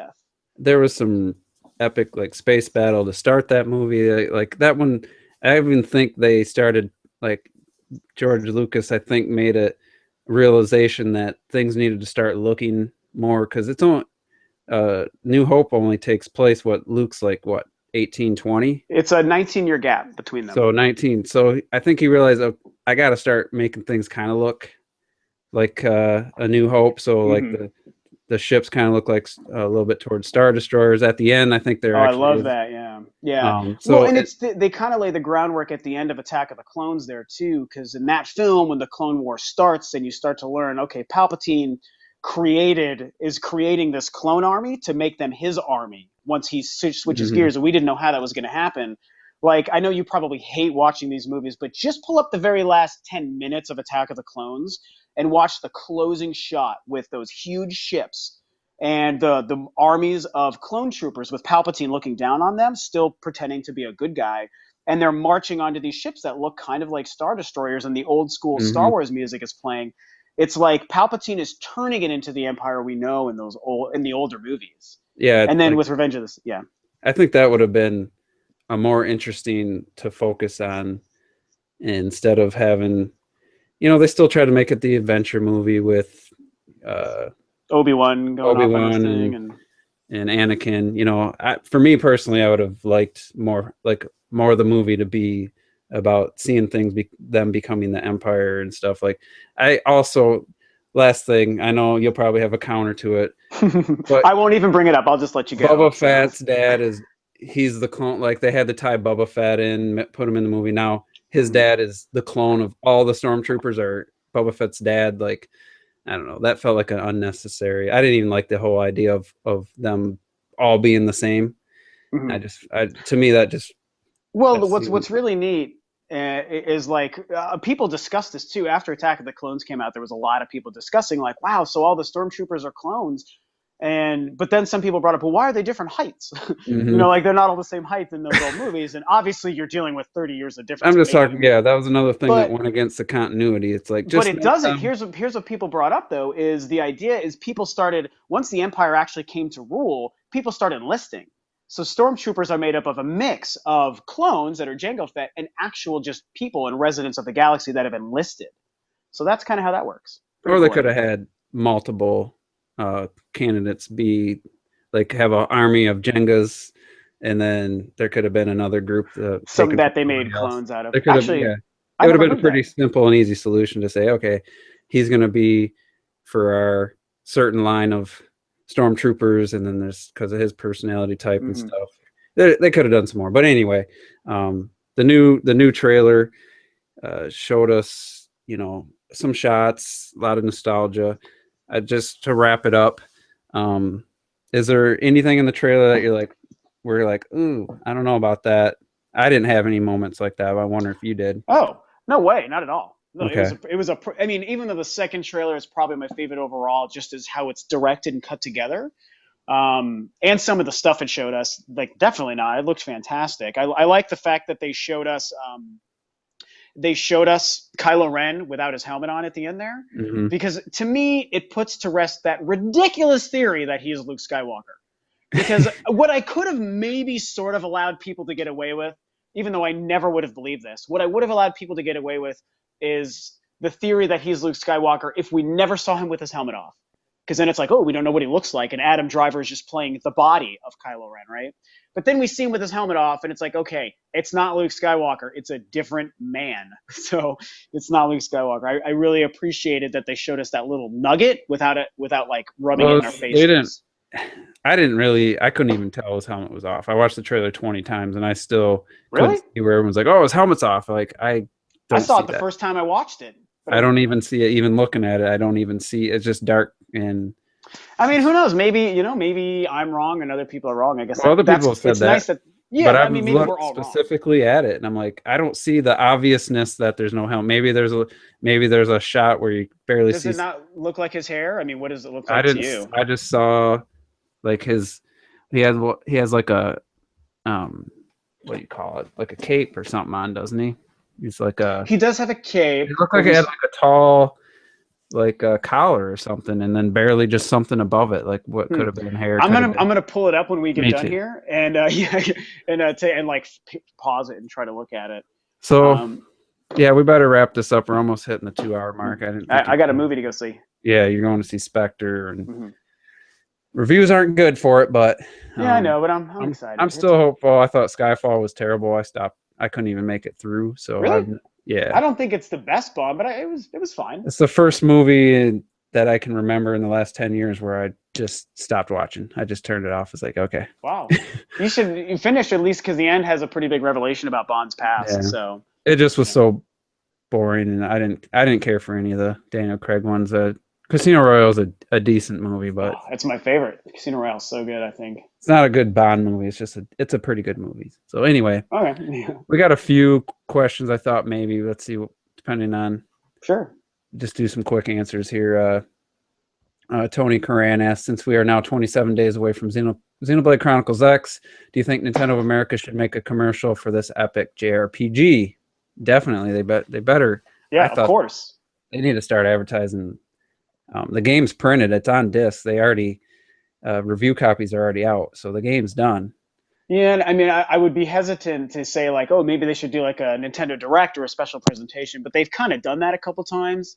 We might be too close to the release. They They just definitely need need to TV ads. advertise it. They need to get some ads out there and get people aware that this game exists. And this is, yeah, essentially a first party game. This almost goes back to some of the boneheaded decisions we talked about at the beginning. Why would you not put forth even half the marketing campaign a game like Splatoon had? Just put that forward, like a couple of commercials, like just one or two things, like at a football game. You can't afford to put one like ad on a major football game or something, and show a couple people, hey, this really great, beautiful looking, huge game that you've made is coming out soon, and maybe people should buy it. Yeah, Like, because Fox plays Avatar quite, or FX plays Avatar quite frequently, and it's like just advertise, Yeah. throw it out, throw the not Pandora, whatever the hell the planet's called. I forget. And What I the hell know is it in called? Avatar, but I forgot in Xenoblade Yeah. what it's called. Don't show them the combat, don't show them the gameplay, just show them mechs and Yeah, show them the the sprawling environments. environments. And the average gamer or TV viewer is going to want to see a game that has really pretty visuals, and that game is stinking gorgeous. Like, Yeah, it be looks, proud of it. Like, especially when Game Explain, they're flying in the Skell yeah, I and saw that. the Yeah, draw distance. Yeah, that you don't see like the creatures from way up in the sky, but the actual planet and everything, the textures look really good, even from amazing. way up in the air. So, Yeah. all right, we got the Fox shot. He said he's happy he finally made a live podcast. So that's another Ooh. reason to do it on the weekend. You Yeah. can get some different viewers. Yeah. Thanks for tuning in, dude. And then he asked, "What do you think Nintendo? When do you think this is the when's a big? This is very debatable in this question. When do you think Nintendo will announce or release a better, thinner version of the Wii U gamepad? Do you think it will have a longer battery life?" I think the answer to that is never. I think if would have been the proper question, not when. Yeah, I feel like if all these signs hadn't been leading to them moving to the NX like sooner than a lot of us would have guessed, I would think maybe sometime soon, but I'm with Terminator at this one. Like, I don't think that there's enough incentive. I don't think they're planning on trying to keep the Wii U going long enough to even warrant doing that. They might. I would see them doing like a smaller Wii U, like before I'd see them doing just the gamepad. And you're talking, they got to design it, they got to manufacture.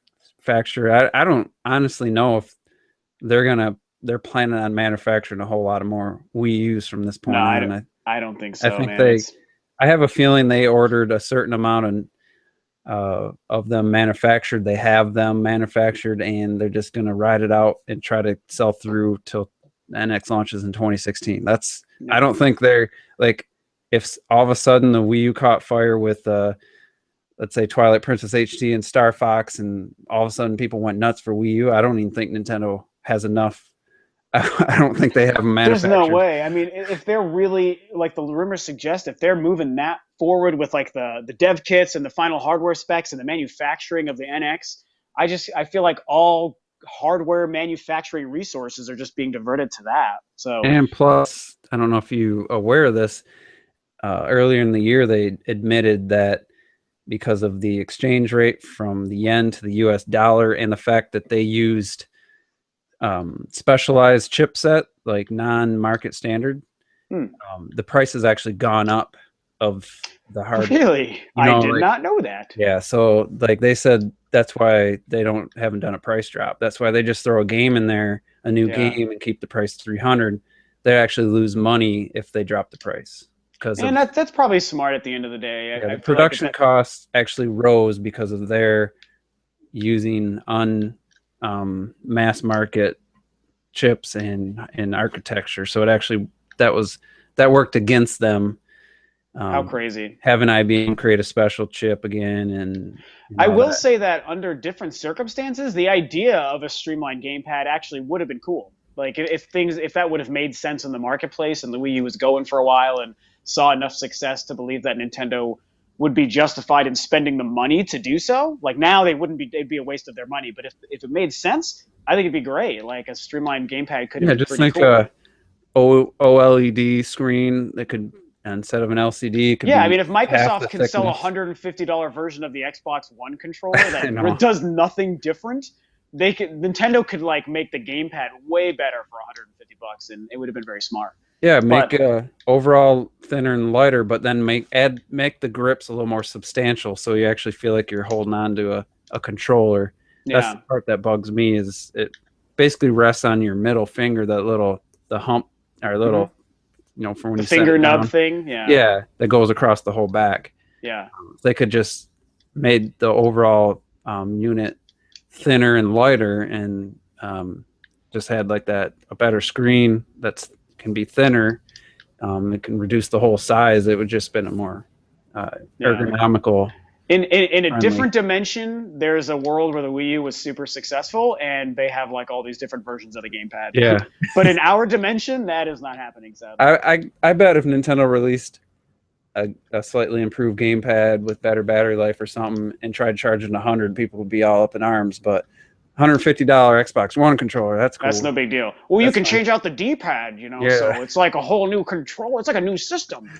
I guarantee you that thing costs $20 to manufacture. Probably. And I say this, by the way, as a fan, the Xbox One controller is my favorite standard controller this generation. Mm-hmm. So I'm not dissing that, but I think the idea of that controller for $150 is stupid. For $40, well, maybe $50, I guess, it would have been fine. But to make it $150, well, the regular one's $60, and with the rechargeable battery pack, it's $75. Yeah, okay. So standard. $80, whatever. $150 is just dumb. It's dumb. And I like that controller, but that's dumb. I think the Wii U Pro controller is better fit for my hand. It's a better shape. Mm-hmm. But the triggers on the Xbox One controller are what put it over the top. Yeah, I like the fact that for me, I love the gamepad or the Pro controller, and I like the DualShock. Those are both really nice, but they're both very light. And I like that the Xbox One controller feels like it has the right amount of weight and beef to it without being like old school hamburger controller beefy, Yeah. It just feels substantial, and I love the analog sticks. So that's probably why. Yeah, the Wii U Pro controller is very light. It's too light. The analog sticks don't have enough range, I don't feel. That's the only thing I don't like, and not having analog triggers, but the battery life, and I think it has the best rumble of any controller I've used. I think it has it's not just a vibration. I think it's a great rumble, and battery lasts like 80 plus hours. The battery life is insane. I've had it for a year, and I recharged it once. I've charged mine. I've had it since 2012. I've charged it less than 20 times, probably 15. Yeah, I bought mine for Smash Brothers. That was when I finally bought mine last year. I will also say, people talk about the battery life and the gamepad and all this and that, and that's not great. But I think I brought this up on a podcast recently. My DualShock 4 controller, I really think has a worse battery life than even the Wii U gamepad. I cannot believe that thing. Horrible battery life. It's like 5 hours of playing. With my extended battery, my gamepad, I can get almost 6 hours with the screen brightness at 4. There you go. So I basically never unplug my damn PS4 controller because I don't trust it. I never unplug it. That's the one thing that I'd lean towards the Xbox One, just the controller, because that's a big part of gaming is the controller. Like, it's huge. So it's way huge. You got to buy a second PS4 controller if you can't play close enough to have it plugged in all the time. You got to buy a second one just to use, so you can charge one while you use the other. It's like ridiculous. It's true. Well, one good thing is with the PS3 controllers, you couldn't charge them when the system is off. And I'm pretty sure PS4 controllers do charge when it's plugged in and the system is off. So that's a nice thing that they did. I will admit that. Yeah, that sounds like something that should be pretty standard with a battery life that low. You better be able to just plug it in without the system being on. That was dumb about the PS3. Like, I got to turn this power hog on to charge my PS3 controller, and it takes like 6 hours. It's like, no. Yeah, it was ridiculous. I loved the PS3, but that was not okay. That's my least favorite console of all time. So of all time, damn, throwing the hammer down. I didn't like anything about it, really. Really? You're gonna hate me for saying this, but it was actually my favorite console last generation. Really? I didn't like the OS. I didn't like the controller. I hated the analog stick location. Yeah. And the form factor. I got the original one. Mm-hmm. That was disgusting. Yeah, that was. I didn't like anything about it. I despise turning it on because I hate the operating system, and just especially when you're setting it up the first time. There's just so many menus. There's so many things hidden in menus. It's just so clustered. It's just not well thought out. So I was disappointed to see the PS4 resembled it even slightly. Yeah. But anyway, one more question, Zelda question. So a good way to end it. Yeah. Since Legend of Zelda will be celebrating their 30th anniversary, rumor has it Nintendo may release Twilight Princess HD in first quarter of 2016. Do you think they're going to release it before next fall's launch of the new Zelda? Oh, of course. This is from Tony Coran. That if Twilight Princess HD don't come out this year, it'll be before March of next year. In my feeling. I would agree. That's been such a crazy rumor these past couple of weeks because it's hard to tell if it's just one of those really believable fake rumors that just caught on, or if the fact that it's such a rumor means that it's actually real. Like, it's so hard to figure out. There's smoke, there's fire, because there's so much evidence Yeah, there's so going much. towards it. So I want to believe it, you know. I mean, I talked about it on a video. Like, I'm all about a really quality remake. I hope it's, again, if it's even close to the quality that Wind Waker was, that would just be amazing. Mhm. But I feel like if it's happening, I know there's rumors about this, but I don't know if I could see it happening this year. I feel like it's going to be next year. And I'm It's not definitely a even. Wii U release. I'd be shocked if Zelda U was holiday 2016, Yeah, I don't think so. unless the NX isn't coming out in 2016. See, and I feel like I was a stalwart believer that Nintendo wouldn't do that next year, and I really realized that I think I was pretty wrong there. So I kind of feel like it is gonna come out next year. That it's just there's They so much have. I going think on with they that damn have thing. to. And They maybe have, someone suggested maybe it's just the mobile version, the handheld version. yeah, I heard that somewhere too. I think But if it's gonna play the same games, then it that would basically. almost be disappointing to me. Like, I would get it and I'd be excited, but it's like, no, man, don't give me this little tease. Like, either do it all together or just make it a console. Like, Because I'd be shocked. Let's say the NX launches in 2016 holiday. mhm. I would be shocked if Zelda U launched anywhere near that. If I'm thinking May 2016 for Zelda. If You the mean NX is 2017? no 2016 May for Zelda, 2016 November for the NX. Oh, so you mean for Zelda Wii U? Yeah, Zelda Wii Oh, U. okay, I see what you're saying. Yeah, I guess that's Twilight true. Princess HD, like I said, that's going to be out quickly, beginning of the year. If Do you not, think that there's no stock in the theory that Zelda could be going as for a dual launch? What's your feelings on that? I don't see that happening. Okay. They did it before, but like if Zelda, let's say the NX comes out and it's $400 or $350 or whatever, and it's basically it's not gonna look that much different. I don't see it. Like I don't see them unless they started already converting it to NX graphics capabilities or something. Hmm. And then the Wii U's, there's no way the Wii U's going to be $300 when the NX launches. So Hmm. why would anybody, if they were just waiting for Zelda, I just see some people saying, I'll just buy the Wii U for 200 and Zelda and I'll be good, then I can Yeah. play. So it just doesn't make sense to me. They've reconfirmed it's coming to the Wii U, Hmm. and Which is maybe, good. Which is good. yeah, but it's like, that's the only thing that has me thinking maybe the NX is coming in 2017 because they could, but then it's like, why would they do that? The Wii U isn't moving. It's doing a little bit better than last year at this point, but there's no Smash for the holidays. Yeah. There's no excitement for 2016. They did that themselves. Well, I think there's time for them to create that excitement, though, There is, because so if they really push the Zelda, the Star Fox, the Pikmin 4, if that sticks to next year, if they push the marketing machines on those games right there, and even the Fire Emblem and Shin Megami Tensei thing, they've got like enough that they could try to make a big push to say, "Hey, Wii U is still relevant. Look at these really high-profile games." yeah, I mean they have, They may not do that though, so who knows? yeah, because they got the Pokken tournament, which I think looks the combat looks lame. I haven't seen very much on. I'm not really interested. It does So. not look good to me. Okay. It's Shin going to be a big Megami, game, though. I think it's going to sell well. it might. It's Yeah. not doing well in Japan arcades, but Oh, it's already being pulled. So damn. no real. I don't think that's going to be that can't be their big May title. I just don't think it's. I mean, people might be excited, and maybe if the gameplay gets people excited, but that's not their May title.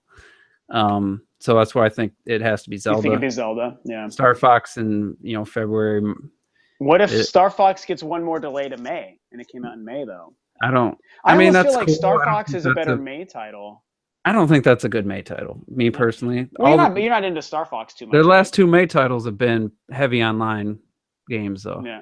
Well, they're adding online to Star Fox. Didn't you know that? Yeah, they put in. It's got some connectivity, but yeah, there's something happening there. That's a really interesting thing, but who knows? So it's just like Shin Megami, whatever. That's not gonna do anything in the US. No, not here. It's not gonna be huge. So you got potentially Twilight Princess HD, Star Fox, and Zelda U really as the only titles, and maybe if Pikmin 4. Yeah, that's a decent lineup for 2016, but that's, in my opinion, Zelda trumps everything. Hmm. But one game, you take the rest. And Star Fox is going to be, I'm sure it's going to be a really good game. Hmm. But I think it's too late for Star Fox to have an impact on Wii U sales or anything like that. Yeah. So I think that would be a decent 2016. Zelda would make up for a lot of it, but getting to Zelda, waiting all the way to November, only having Star Fox and potentially a remake and Pokken Fighter, that's just not enough to carry through to Zelda. Hmm. So that's why I'm thinking Zelda's the May title, and then NX comes out in It holiday. makes a lot of sense, and you keep talking about a decent lineup, and I Because that's not a bad agree. first half of the year. You're talking It's not. It's Star just tough because Fox. like Wii U, all it could do right now is have a decent year. Like that's like the best they could get out of it. So it's pretty much exactly what you said. And it makes sense. I mean, I certainly following that line of thinking, I could see Zelda being the May title, and I sure as hell want it to be because I want it as soon as I can get it. I'm ready to have this game, even though I like the idea of it getting a dual release, and I really would like the idea of it just becoming like a kick-ass next gen release. Like I'm ready to just put my foot in my mouth and just eat the dirt of having the sadness of it skip the Wii U altogether. And I would deal with it being an NX only title if it came down to it, if it made that game really like that much better. But yeah, at the same time, like I even said this on a video recently, like the Wii U owners deserve that game, so it needs to release on the Wii U, and Yeah, it's I think we smart that do. they confirm that. Yeah, we absolutely do. Every Wii U owner should have that game like they've been promising. So it's good that it's still doing what it's doing, and because we know it's doing what it's doing, I do just want it as soon as I can finally have it. It's felt like a myth in my mind for so long. I don't even know what to do with Zelda on the Wii U. It's like, what is that game really? And with the next time we see it, will it look vastly different than what we've seen? Like, I kind of think it might. So that's going to be really interesting to see too. But I don't think we'll find out about Zelda Wii U, the next announcement or update, until like February or March next year. That's when I think we'll officially see something new on it. That's my guess. Yeah, that sounds pretty good. And I don't think they'll change. I think that the game environment, like everything they created, I don't think any of that will change. Like the world, because Hmm. that must have took them years to design, then come up with that. But um, maybe some of the gameplay or something completely refined. I'm not sure. So Yeah. it'll be interesting. That's why I just can't wait till we actually know, so we can stop speculating. Yeah, I agree. And I'm Just even that tell way with the us. NX too, with both of them. It's like, Jesus, just get this stuff out already. So Like, I'm like, just give us Wii U info. only, split release, or NX only. Out of Yeah. those three choices, What is it? what's my preferred? Oh. And What is your preferred? So what is your preferred? God, it's hard to say. I'm leaning towards Wii U only, but just the thought of it being an NX title, just Hmm. get the NX hitting the ground running, Hmm. excites me for the future. But as a Wii U owner, and I love the console, it's my favorite Nintendo system of all time. Hmm. It's got to be on the Wii U. So I guess I would be happiest because everybody else would probably be happy with a split release. I think that would be the best choice for Nintendo to make. Yeah. But for me personally, I'd be happy with just a Wii U release, I think. Yeah. It sounds like the only option you don't like is the NX only. Yeah, That'd be hard for them to recoup from that, man. They would be really damaging some people if they did that. But they're and not, so it better have a gamepad if it's NX only. It better support the gamepad because I want to use gyro for aiming and I want to use the map and everything on the gamepad. So yeah, it's part of the appeal. quick item switching like with Wind Waker HD, all that I want. So Yeah. all right, we went way longer than we planned, but As we always do. we haven't talked in a while, and I kind of thought bringing up Star Wars might be a bad idea, so that added to Or was a great idea, so well done. So yeah, so if you want to say any closing thoughts or anything, then we're gonna wrap this up. Yeah, just as always, I love getting on a podcast with you. I think Terminator Juice has the best gaming podcast on the internet, so you can just kind of consider that a quote and put it on someone's headstone. Yeah, I said it. So yeah, I always love doing this. I love chatting with you because you're right. We haven't talked in person in a super, super long time. So it's cool to do this for a little like one-off or the beginning of a series, maybe like a weekend podcast. I was glad to be a part of it, and we got to talk about gaming and movies, so that was a nice little mix there too. Yeah, So yeah, because I like them both equally, movies and games. And Yeah, same here. so yeah, if some big news comes out and you don't, you do your own, you do your videos. You got a lot more subscribers than me, but you do your videos, and they seem to be well received, and you get to give your opinion there. But it would be, if we got a big direct or something in the next couple weeks, I'll definitely be interested to have you back on. Maybe have a couple other people from the West Coast, and try West to get Coast, a West group Side. discussion. So, Yeah, that'd but be fun, yeah, man. and good discussion, man. Good talking with you, and I want to thank everybody who's watched this live. And feel free to comment, when it uploads to YouTube, and be sure to tell Robert how wrong he is about the Star Wars prequels. Yeah, And no one listened to Terminator Juice. He's a nice man, that Terminator, but he's a little crazy. So just be nice to him. so yeah, I just want to thank Rob for joining me, and we'll see you next time. Who knows? It might be next week, could be a month. Who knows? Who knows? So thanks for watching, and we'll see you on the next video, everybody. Bye, guys.